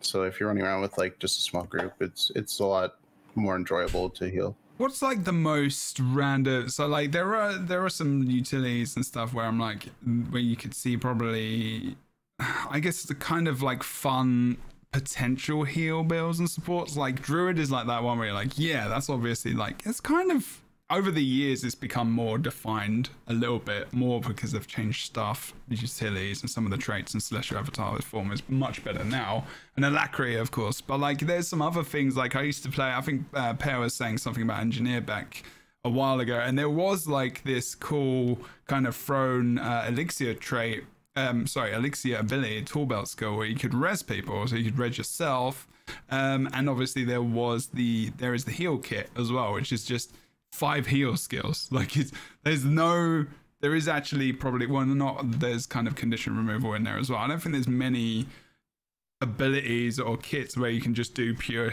like specific healing other than maybe Firebrand, when you just pull the book out, and it's like, okay, that was actually kind of a big one. But then you've kind of got Scourge, which is this also alternative look at a support, which is what it's all about, that barrier, right? And Scourge just literally dominating the field for like carry classes in Guild Wars 2 for a long effing time, which was not great, but it gave people access to content in the end, which was kind of good, I guess, in one way. But it was this really good look at kind of just how you can be a support in a way which is not just boons and just pure heals, but just about resurrecting and keeping fights going so people could learn things, which was quite cool. Or keep them from getting hit. Or keep the game from getting hit at all. I won't lie. And maybe, please feel free to contest me on this. I don't like Scourge, by the way. I hate it. Well, no. I mean, what I mean is that comment. I honestly think that we've seen Guild Wars 2 taking some steps to try and make raiding more accessible, right? Yes. Personally, I already think raiding in Guild Wars 2 without anything was way more accessible than it is in most of their games that I've played that have end game equivalents. But with things now like having I always want to call it the Echo, but I know it's not that, but Final Fantasy XIV has the Echo. Emboldened. The emboldened effect. Thank you for translating. The emboldened effect. And, you know, some of these incentives to like come in and trying to like encourage people to start doing raids more often. I honestly think something that would also encourage people to do raids more often would be to give more of these healing builds full party reses. Just oh my god, like full party from downstate. You don't have to go full dead, right? But one of the things that I have seen with Heal Scourge, like we were just saying, is like Jebro said, it was for a very long time the carry healer. Even to this point, there are many raid nights where we will be struggling with something like Slothazor, we'll have a bunch of new players in, somebody goes Scourge, and then it's like we are actually able to get through the fight because you're able to bring them in and resurrect, the people that you need to, and they can do it a lot. So like, it's one of those things to me where I'm sure a lot of people won't feel the same way, but I feel like they could almost make that a staple of something like a healer class, where you have something like that. Like in 14, every healer has a res that's on cooldown that you can use to individually res one person. And then you have your limit break ability, which if you get it all the way up to 3 and the party agrees on it, you can use to full party res from dead state. So like, I don't know. I don't want it to nullify things, but at the same time, and I think it's already pretty generous in Guild Wars 2 having down state versus dead state. But I also feel like maybe they have a little bit more room to play around with the idea of picking people up with a lot of these classes, because I mean, they left it on Scourge and it makes a huge difference. And I think it also gets people through fights in ways that oftentimes otherwise, you're just going to have to switch to a Scourge. It's like if people are really struggling. I think actually Scourge has been spoken of in such a way for so long that its claim to fame is that it's the best reser, but I don't actually think that's true anymore. It's definitely extremely consistent, but with the changes to Druid and its elite glyph of stars, you can get... I was doing a strike mission and 7 people went down, and I picked them all up faster by playing Druid than I would have if I played Scourge. So there are more additions in the game now where Scourge's claim to fame isn't necessarily the only class that can do that anymore. And we've had many, and even right now, there's a lot of abilities that will resurrect multiple players, Well of Blood, certain signets, when you're a Guardian, you can use your Shield of Absorption to res multiple people at the same time for a percentage. So I think Scourge is more consistent with the F4, definitely. But we are seeing a little bit more of that sprinkle onto other professions. And I like Scourge a lot because its healing is through its barrier. It's a preventative healer rather than a correctional one. I think the one element of Scourge that might be missing is maybe alacrity access to really fulfill that role. But I don't know where I'm going with this. Isn't barrier a little bit like the distortion in a way? Like it's in a way, like it's kind of like it's like a mirror of it. It's just like a different mechanic that does kind of the same thing. It's distortion is invulnerability though. That's the big. That's the big. Yeah, no, I just mean like that you avoid being hit. Yeah, that part of it, yeah, for sure. But like, you nullify the damage. With like a mechanic though, you can't avoid a mechanic sometimes with barrier. If it's just like a kind of shut off if you need like an invulnerability. But yeah, I see what you mean. But on the topic of resurrection, I've actually really been interested in like. They have Signet of Undeath on Necromancer. And now playing more support classes, I'm like, well, Necro isn't the only class that has an easy time resing players anymore. What if like Signet of Undeath was instead an elite signet and it was an ability that could actually like resurrect someone from being dead, and having a battle res where it was like a 5-minute cooldown on the ability or something to have like that elite moment. I think there are certain elements with certain classes to have that profession identity, which would be cool. And we could see that with other classes. You mean as from well. like Full Dead? Full Dead. Like Full Dead, you have like a 5-minute elite cost where you can fully resurrect one player who is dead, and they can only be resurrected every 10 minutes or so. It's very like... It's very PvE specific as well. Yes, a little bit. This is my question, yeah. It's very PvE specific, but many abilities are. Of course, you can do skill splits or whatever. It's a big one for an elite though. Well, yeah, but think about... Take an elite, it's going to feel elite. Yeah, think about like the amount of think about the amount of raid or other fights where there is like one person who has to do a specific role. And if that person goes down, you're like, well, we have to wipe this entire run. True. Like you've got somebody who's kiting or who's doing this or who's doing that. So it feels like that would, I honestly personally would be okay with that. I don't think it would be too broken. I think that it would be something where, again, you're not going to be able to use it so liberally that you're going to be able to just like completely nullify what being dead means. But if it was something like a fight that had a slightly more hyper specific kind of like, okay, well, we have to have somebody that is able to stay up or do this one thing or something. I mean, you could use it. Or if like a healer goes down or something, you know, you could use that in a way that it's not going to turn the tides of an entire fight that's going to hell, but it might save a key player or somebody that's needed, or the tank or whatever it is in that particular fight, so that you can at least keep going. I really like that. Oh, sorry, Age, you go. I was just gonna ask if it was from down or dead state or both. I think there would be a way to do it, because there are certain abilities, even with ally target, where they're conditionals. So if you do maybe resurrect someone from the down state, it instead goes on a 60 or 80 second cooldown. But if you choose to resurrect someone who is fully dead, it goes on a 5-minute cooldown. So you can have that choice. Certain ally target abilities do that with Spectre right now with its Siphon. If you target an enemy, it's a longer cooldown. If you target an ally, it's a shorter cooldown. So you can play around with the conditional elements of how the cooldowns function. But as a concept, it works in other MMOs, and I'd be interested in what Rook mentioned it. So I was just like, oh, let's play around with this. No, I agree. I mean, there's even been some interesting abilities in games recently that I've seen where you put something on someone that is like if they take lethal damage while this is active, they immediately stay alive with 1 HP or something. Like or they, you know, pop back up. Or I think there's a lot of room for them to play around with something like that. And of course, with that kind of preventative situation, it's all about timing. So if you use it and that person doesn't go down, I mean, it doesn't even matter. Like, you know, it's not even something that made any difference in the fight, and it's taken up a spot on your skill bar. But in those like clutch moments or moments where you can really tell, it does make a big difference. Or like you were saying, I think the same for that kind of resurrection. So I would like to see Guild Wars 2 continue to expand what they offer in regards to healing builds, support builds, those sorts of things. And then also how they keep an eye on how to make those applicable out in the world. I actually do think that, for all that there was some discussion about the new Revenant elite spec, Vindicator, and how it's a little bit muddy about like healer damage, switchy floppy back and forth kind of thing. I honestly think that was them. It's the technical terms you use again. Yes.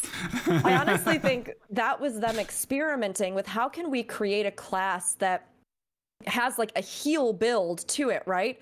But that has some kind of flexibility and versatility built into it, so that if you are out alone without having to like completely switch all your bars and switch all kinds of stuff, you can still in the moment make the decision to do slightly more DPS. Or if you need more healing, you can choose to do more healing. Or if you have a friend with you and you really want to focus on healing and they really want to focus on whatever, you can be your heal together.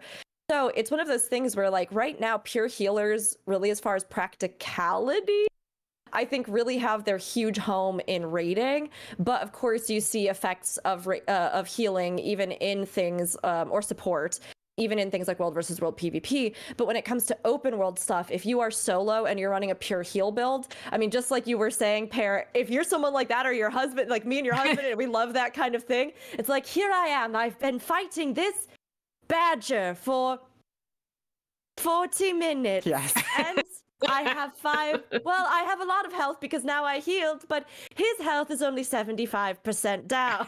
Like, it's really rough. So I hope they keep an eye on how to maybe integrate even more that Badger kind of world boss, man. Badger world boss. It's weird though, because like, you know, I think in MMORPGs, ever since they've been invented, like, or just around when there's heal builds, I think the expectation is if you run this build, you're not going to be able to do certain specific things, right? So I think the expectation is there, and that kind of like the abilities where you can protect someone else, like guard, for example, which I think is in WoW, and it's definitely in like Warhammer Online and shitloads of other games, just called something else, where you protect someone else by doing a thing, like putting an ability on them and you absorb like some of their damage because you're just massively tanky. It's like another form of barrier, for example. Like these things kind of exist in other games, but not really in Guild Wars 2.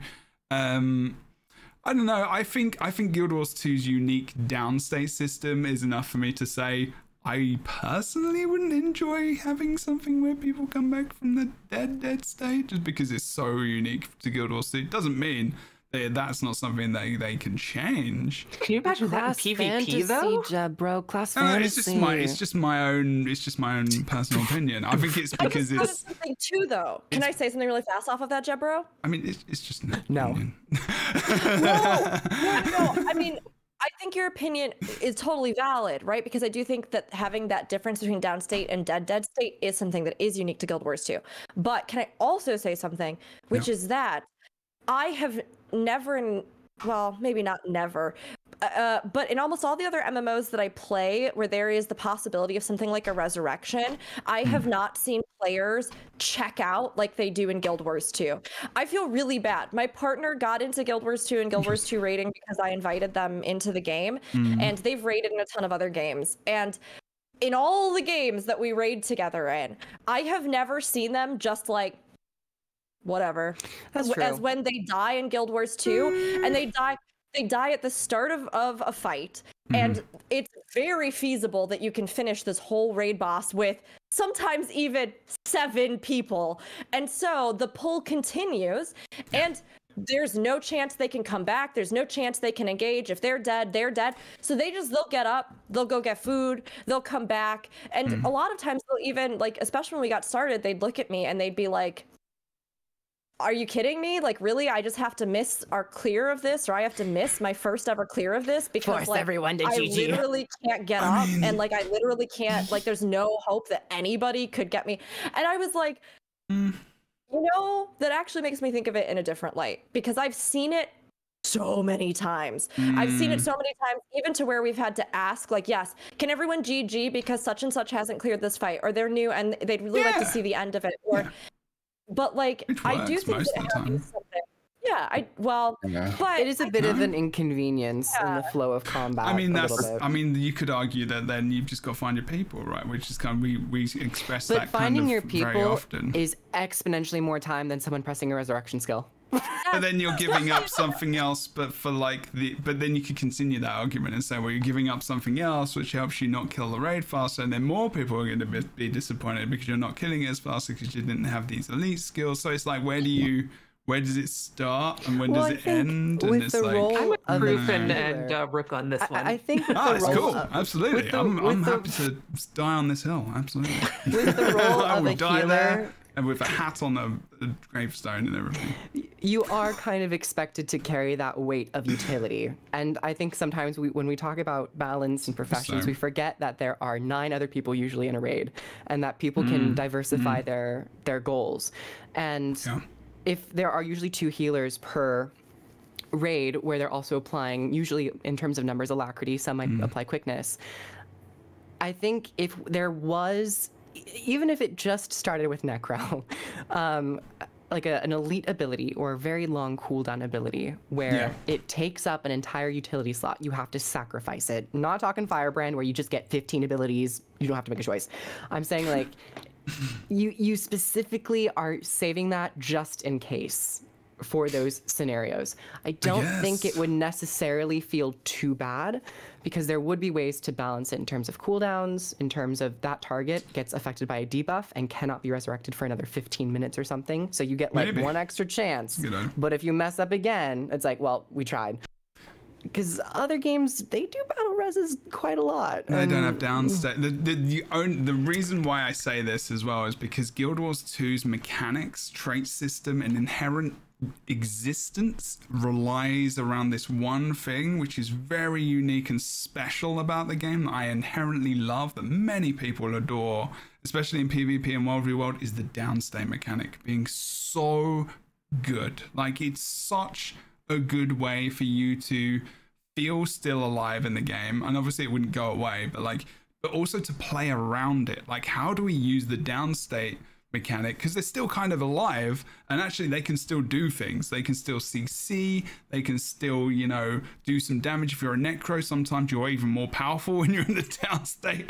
Like, you know, it's just, I'll carry them over, like, people can reply afterwards. But like, then they, like, I know people are gonna, I'm kind of still going, but it's just that thing where it's like, in Guild Wars 2 as well, Necro Barrier was just never nerfed. It was never touched. And stop looking at me. and it was just never.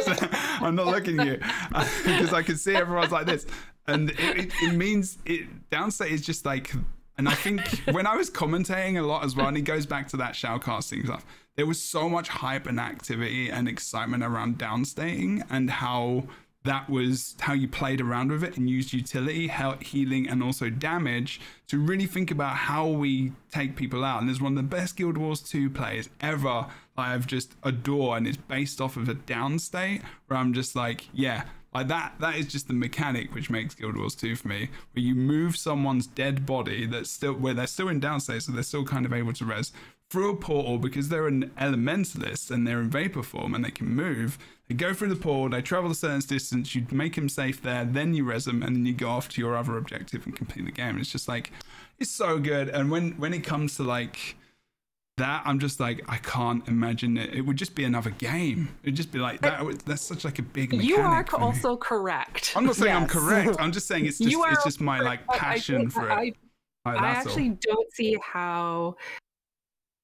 Like, you're right, Kroof, like you're sacrificing an entire skill slot for something. Like you wouldn't be running around most of the game playing that. You probably wouldn't even take it into for sure. something else. Like but when it can impact the, like, to Rook's point, with, you know, you're just sitting there, well, I guess I'm just gonna be a lump here for the next 20 minutes. Thanks. Like, you know, that's. I do really as well like empathize with your story though. I do about your partner. Like I empathize with that. I'm not like going back on the point. I'm like, what the fuck? Like, but like I do understand. Like I get that, like that part of it. But like, it's I mean, I don't know. I've seen it enough that it is a real problem that I've noticed that even makes my partner over the course of it just not even want to keep going with raid, because they feel like, especially when they were learning in particular, they felt like half the time they just couldn't even do anything if they messed up and they were trying to figure something out, and you know, that was it, and then the rest of the team kept going. And of course, like you said, it can be up to the team's call whether or not they go through a fight or don't, but at the same time, nobody wants to have to completely start a fight from scratch just because there was like a small mistake made at the beginning or something, right? So maybe then, as you were talking, this made me think, maybe then the key is to, maybe it's less about things like dead raises, which I still think could have a role in the game, especially with a big enough cooldown, and not negate downstate as a turning point, right? But maybe then the play around this is to affect downstate. So if downstate and clutch saves in downstate are something that is more dynamic and unique to Guild Wars 2, maybe the play then is to have classes that can do unique things with downstate, like extend the amount of time in downstate before somebody is dead to give other healers a chance to Necro heal. does that, yeah. Well, yes, but like, I mean, like, I'm just thinking about how you do all of this, right? Or it like adds a bonus special ability to anybody's bar who is in downstate, or it enhances the healing they're doing while in downstate, or it has some kind of unique effect with that. Maybe even, I mean, not that you'd want to do this because I think then people would just play around making themselves go into downstate, but like buffing damage or buffing things like that. I mean, maybe then the key is about interacting with that downstate more and focusing on that as something to add into the kit for healers and support. And then if they decided to do something like a true res, again, I think it's situational enough, and especially if it was single target and it was on a long cooldown, I don't think it would negate any of the importance of other things in the game. But I do think there's more that they could even do with that, because in many other games, like we talked about, like Kroof was mentioning, or, you know, like Per was talking about, as a healer, right, a lot of times in that heal kit, it does have to do with those sorts of things, or resurrection, or those other kinds of abilities. So I was surprised when I got into Guild Wars 2 and it felt like the options in those regards were like really limited, and then I had to kind of figure out how to be sneaky about them, as opposed to it just being something that like is a part of it. But of course, downstate does play into that. So I think that there are still things they could do where you could affect those downstates more, or recover from those kinds of moments in a very specific or fun or interesting way. I don't know. I think you could. I've always liked the barrier stuff that they do. Okay, not barrier the buff, but like you know, on Druid, you've got the flower bar that reflects projectiles. I've always liked those kinds of things too. Oh, yeah, I like that. So like having positional stuff on fields, or maybe you could put down like a bar like that. And then if you were able to pull downstate allies through it or something, then that would cause them to pop up, or it would cause some other kind of effect. Or I think that could be fun too. I don't know. I just think there's a lot of possibilities. With that in mind, then I'm going to skip most of the questions, because we kind of talked about them a little bit here and there, and I have to go and have vaccination in like an hour and a bit, so I do actually need to like leave in the next 25 minutes or so. But I was thinking, like, what kind of, and we don't have to go wild here because we've only got 20 minutes or so, but like, and so this is a dangerous question, but like in terms of then like maybe with that res in mind, and also, you know, the future maybe, and healing specs and DPS specs in mind. What kind? This is a dangerous question. We will go wild with this. If Boots was here, it would be even worse. What kind of like spec, if you went to like, or a class or elite thing, would you like to see in Guild Wars 2? Even if it doesn't fit with the mantra of like, of it, so you could have, like you say, that kind of elite res, I guess, but then what kind of class would that be? Could it be a new class? Could it be a new elite spec? Could it be a new weapon or something? Like, what kind of thing is missing from Guild Wars 2 in that kind of class regard or fun thing that you've played in another game, I guess? Well, I know we've kind of done this a little bit before, but for the res in itself, huh? Yeah, with the res, holy healer, like a priest, like a divine or like light touched healer. Like I always am drawn towards the aesthetic of like a mercy, or a, you know, like a heal priest, or a that kind of like light imbued divine, like I will heal your like ills. A WoW priest kind of thing. Kind of, yeah. I mean, I did like WoW priests. I played them for a while, that, but I would like to have something like that felt like maybe more really of single target. It could be. I just like those kinds of like holy light effects. I don't know. Cleric in D&D is kind of interesting in that you get those, but then you also get stuff like the turn undead. So it could almost be like an opposition to Necromancer, and that perhaps you would have, you know, things that might play into that kind of opposition of necromantic or corrosive energy. So I guess maybe a lot of cleanses, heal over time, protective fields. I don't know. That'd be kind of fun. A res. I also kind of gravitate towards that. And I think Guardian hits a lot of those points. I'd love to see some improvements to staff to allow for ally target healing. The fifth ability, Line of Warding, I've always felt should probably be baked into Wall of Reflection. And just as an ability, it's just kind of like, I would maybe be more interested in a more spectacular support ability for Guardian Staff 5. And even like Ring of Warding could be baked into Hallowed Ground. But yeah, I like Guardian a lot. And I think Firebrand hits a lot of that. But Firebrand doesn't, and with this rework that's coming, it doesn't really hit it in the way that I'm, you know, interested in. So they could do another Guardian Elite spec, or some Elite spec in general, where it's been more specifically about that purity of purpose with healing. But yeah. Anyone else? Or H? Well, I would say, first of all, Rook, if your partner dies, you die with them. Just die in solidarity. Yeah, that's it. If three or four people die quick. And if you're playing a healer, they have to restart. So, I mean, yeah, I could do that. I'm also I get competitive sometimes. Fight. I don't know where you would put this heal. It's interesting because I think it would just be more of a PvE centric thing, because I think it could be potentially good for raids, especially with new players who are just learning things and don't want to miss out on content. Like if you die in the first 3 minutes, like 3 minutes in, for example, and like they could potentially finish the fight, you want to get that person back up. I don't think it's really good for competitive modes, just because of what Jebro mentioned with the downstate. I think that's more than enough. So I think there would be a skill split in that regard, but I think that's fine. Yeah, it would probably have to be some sort of elite spec that has it. And yeah, most What likely would you like Guardian. to see though, H? If you could have like a kind of spec on elite or a class or elite spec, like what would you kind of want to have? Like what do you think is something you played in other games? Like Rick like mentioned cleric, and I love cleric from Rift. Like cleric was my jam. Like it was so good.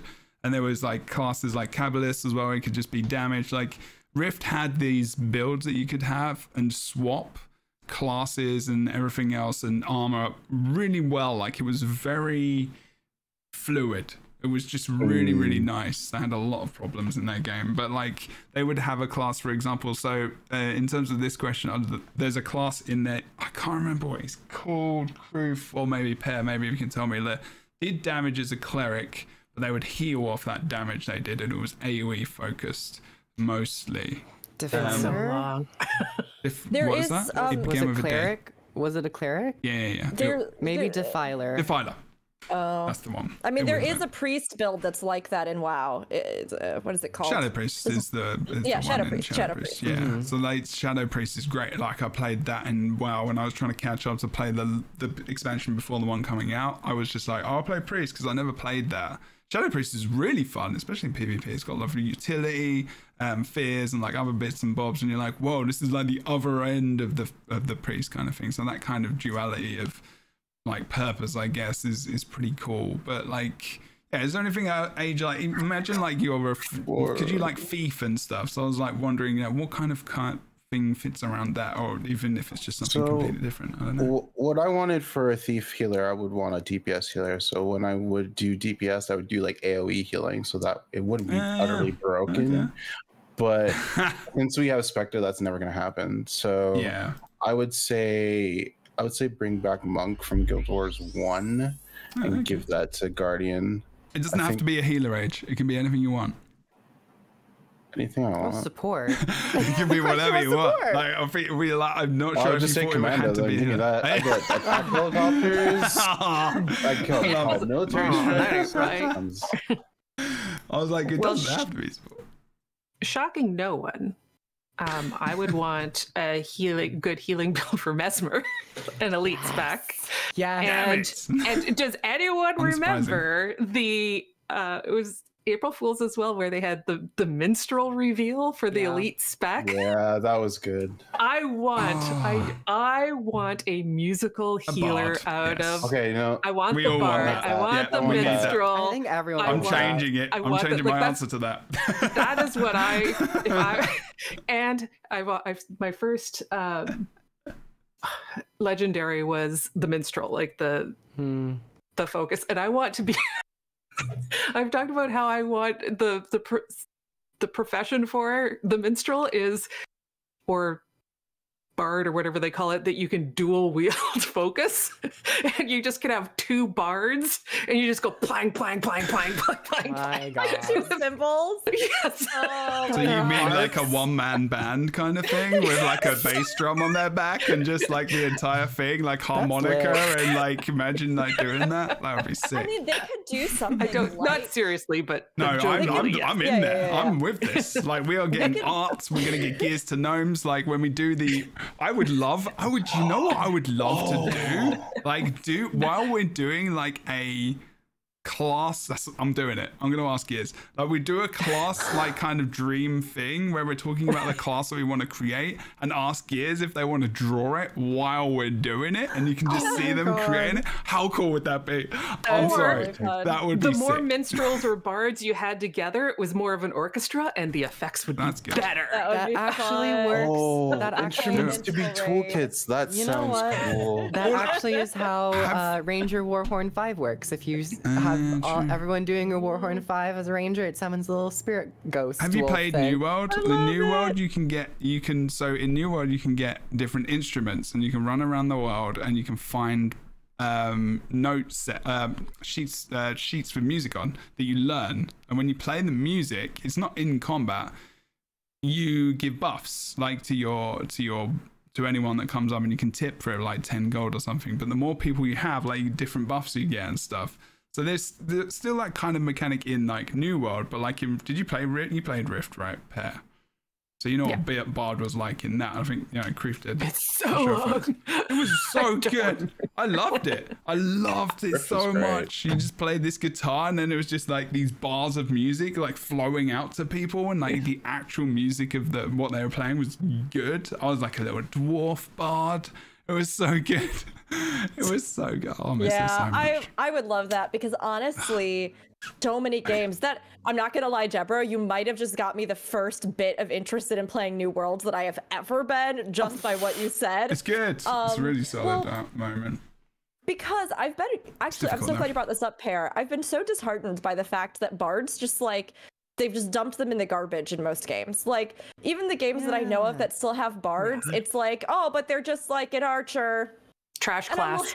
I know. And I'm like, what are you talking about? Bards are so fun. I love playing bards in D&D.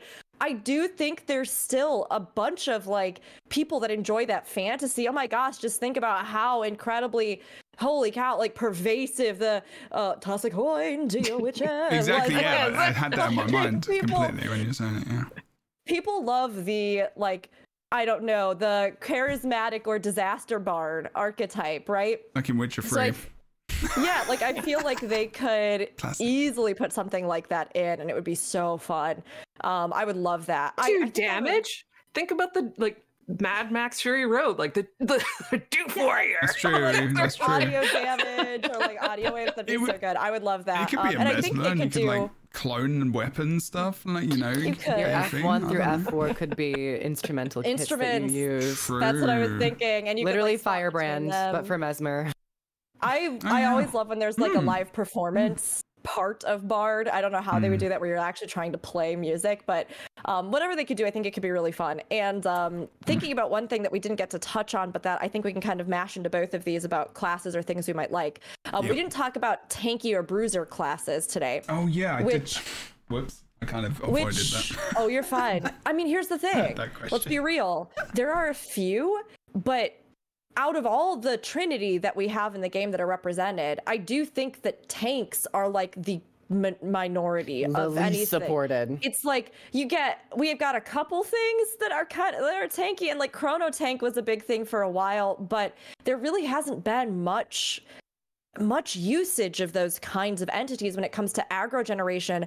Sometimes yes, for like damage reduction or preventative damage, like we were talking about with some of the healer types, right? But I would like to see them figure out a more defensive style in this game in some way, shape, or form that had a bigger impact on gameplay. Whether that is something just that leans into like barriers, or I don't know. I love Chronomancer's idea of rewinding damage, or like having that kind of time interplay.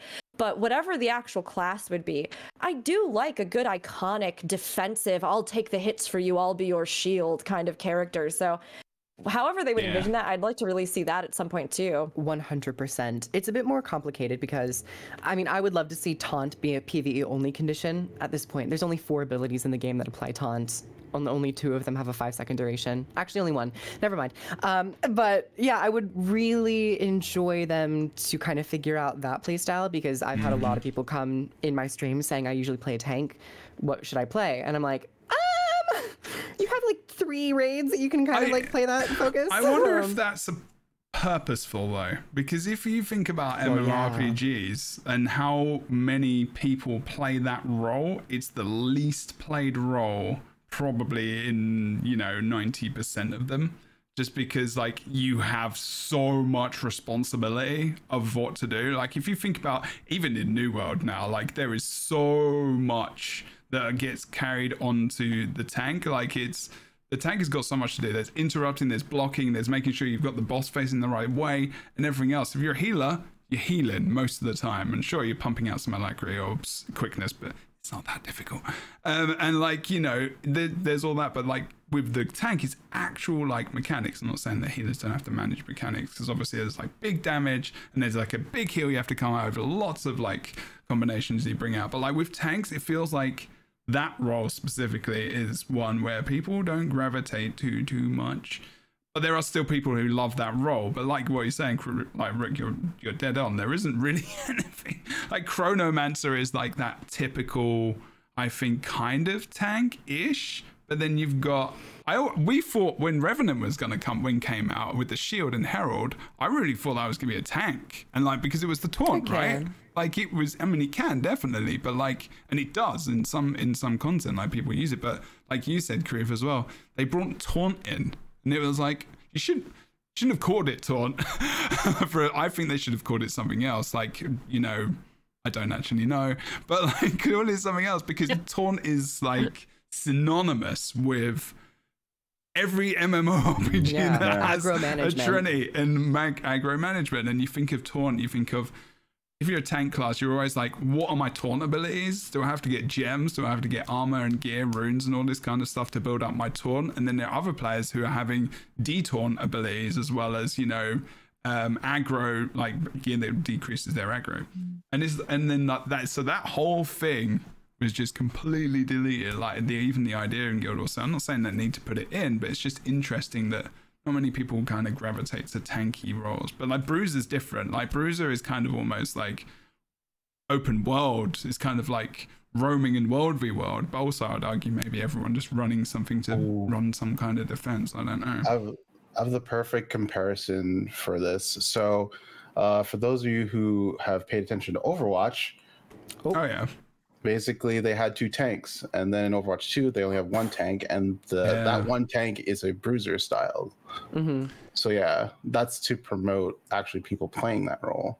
Yeah. Interesting. And with tanks, it's not just about the balance and the structure. It's about implementing encounters that will incentivize that, or else we'll just fall into like old 2012. Everyone just does damage because there's no real reason to have a tank. Yeah.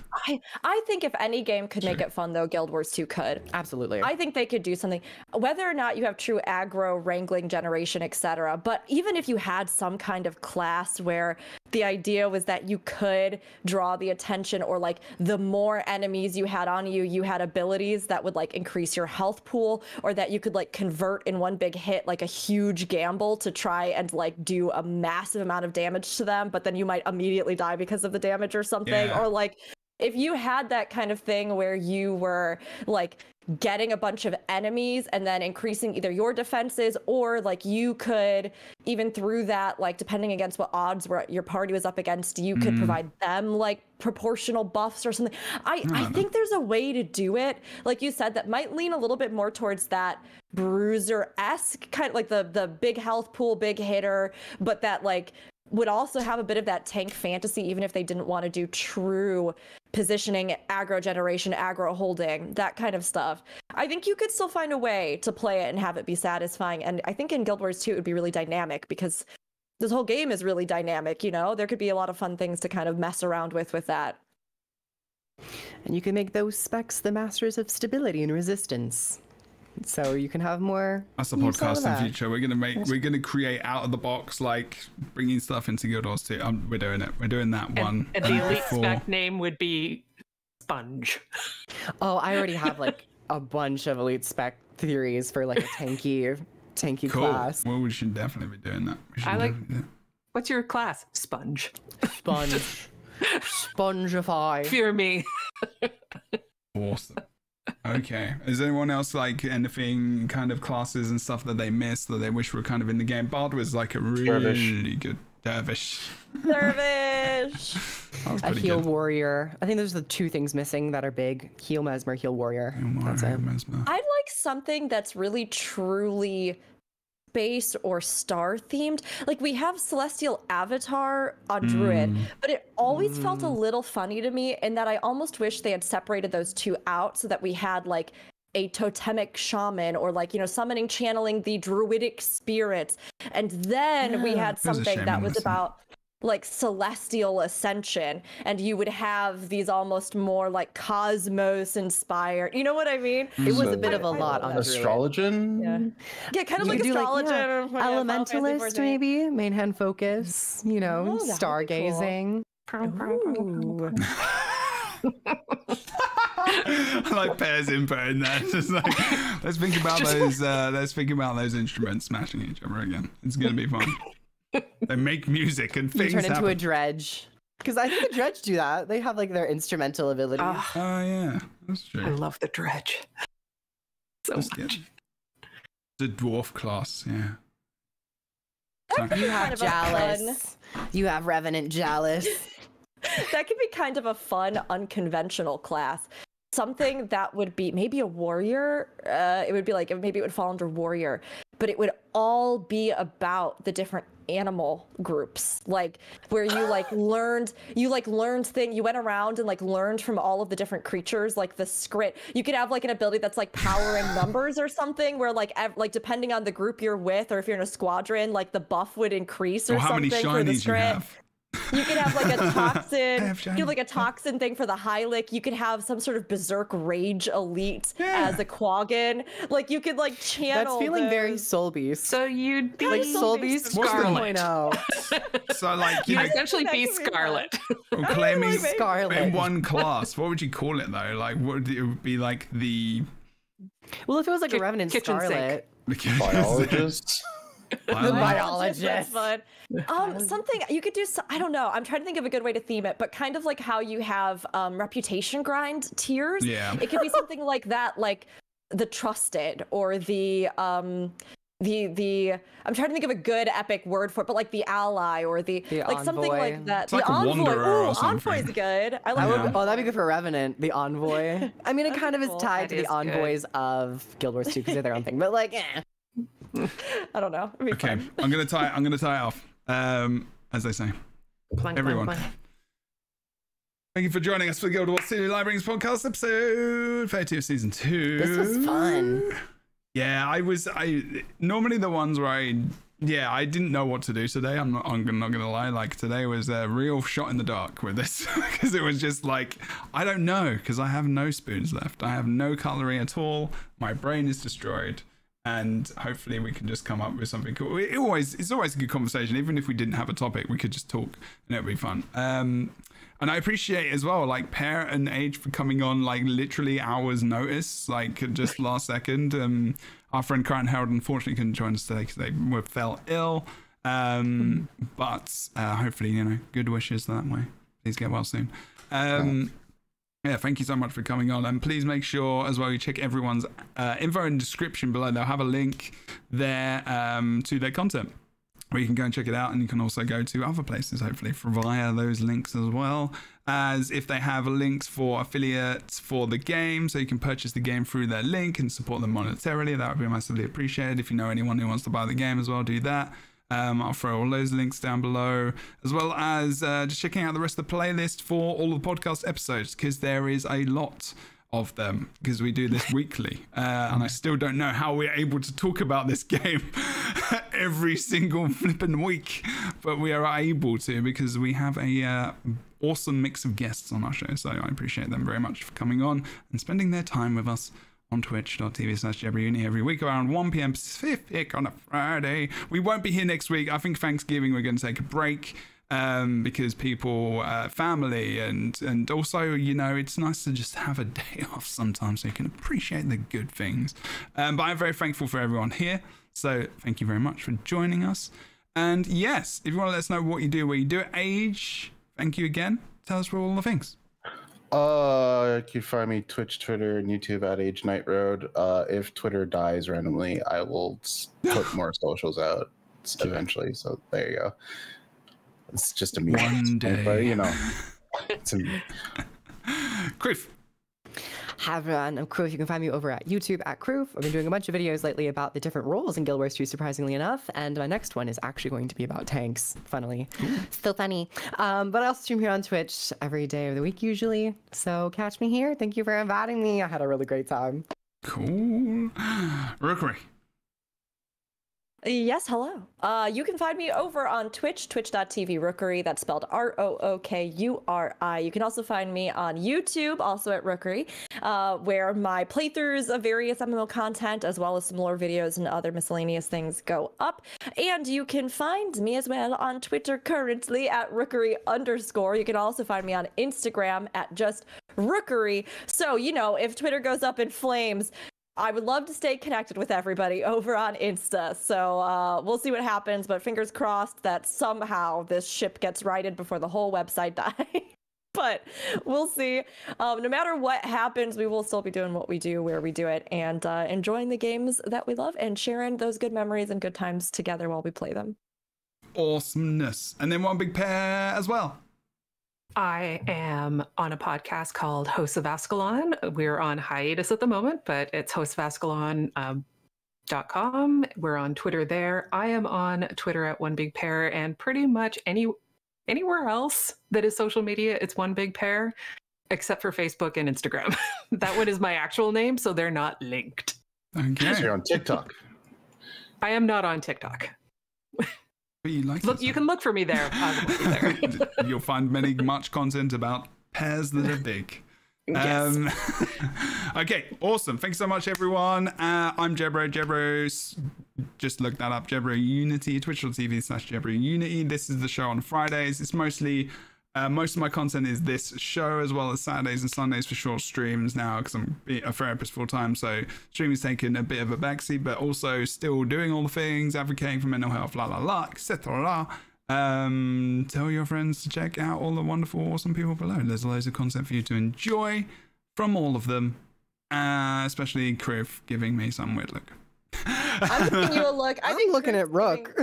I was gonna say, I think Kriv dovetailing off of me. Jebro, speaking about you advocating for mental health in video games, I just want to take a moment to shout out your viral tweet that happened recently. Yeah. What? That was huge. I didn't even say genuinely, yeah, for weeks, like, well, I mean, at least for the last week and a half, I've seen so many developers, which is years in the online sphere. I have seen so many people retweet the tweet that you did about mental health and what a difference it makes in gaming, and talk about like how it is, why they do, what they do, like why they love making games so much, or how it's encouraged them, or sharing like for them what games have meant to them and the hard times they've gotten them through. And I resonated with that because there have been times where games have been lifesavers for me too. So I just wanted to shout out that little viral insight. In case anybody isn't following Jebro, please do. Great insights over there. I appreciate it. Thank you. I'm not very good at taking compliments, so I'm going to say thank you very much. I appreciate that. It was just one of those moments where I played it. I'll tell you about it. 2 minutes. I was playing a game with a kid, very depressed, suicidal, and like there was nothing that I could feel powerful doing in that time and that point. The way we connected was a video game. We played a game together, we connected, we built rapport, and they're in a place where, you know, they've still got some ideation, but they feel like they can connect someone. And if you can do that through some kind of form of media, like I'm feeling like choked up about it right now, because it was just one of those things. I didn't want it to be like a big thing or anything. I think I used to be more intentional about tweets and stuff like that. But then I was like, I'm not being my genuine self, and with therapy you have to be. And I was just like, even if one person is like, fuck man, like you've literally saved a life with this game, because we are enjoying it together and because people are able to do that. And the pandemic was one of those times where I think video games genuinely saved more people's lives than actually anyone even realizes. And I hear that story very, very often. So if you are a game dev, if you are someone that creates art, if you are someone that creates content, especially as well, if you create anything that people enjoy, that people can connect to and feel less alone in the world, is also give them something else fucking to do so they don't have to feel alone and out of sorts in the world, I'm going to say. Yeah, you're doing awesome stuff, and that's what I hope we do with this show as well. So, you know, thank you for that. It's very kind of you to say. And yeah, just tell people they're good at stuff and that you appreciate them. You know, I think that's something we don't do enough. So tell people you love them, sure, you know, but like also tell people that you do stuff for me that makes a difference in my life, and that's pretty cool. So yeah, thank you. I appreciate that. It's a nice thing to do, and it's nice to see devs reply to it and talk about their experience and how they don't feel valued sometimes, because we're good at complaining, but we're not good at giving compliments. So, you know, we could do a little bit more of that, I think. And on that note, I think I will give everyone a compliment here, because they're all the kind of people I love to have on the show. Talk positively about the game. We give critique out, and we talk, you know, constructively about the game in a way which we want to be respectful. And we do that very well each week, and if we don't, we learn from it, and that's not really something that happens at all, honestly, to be fair. I'm going to go before I start rambling even more. Thank you very much for joining us on the LightBringers Guild Wars 2 podcast. See you again in Wales. Something I had to, of course, make the outro extremely awkward. Goodbye. Nailed it.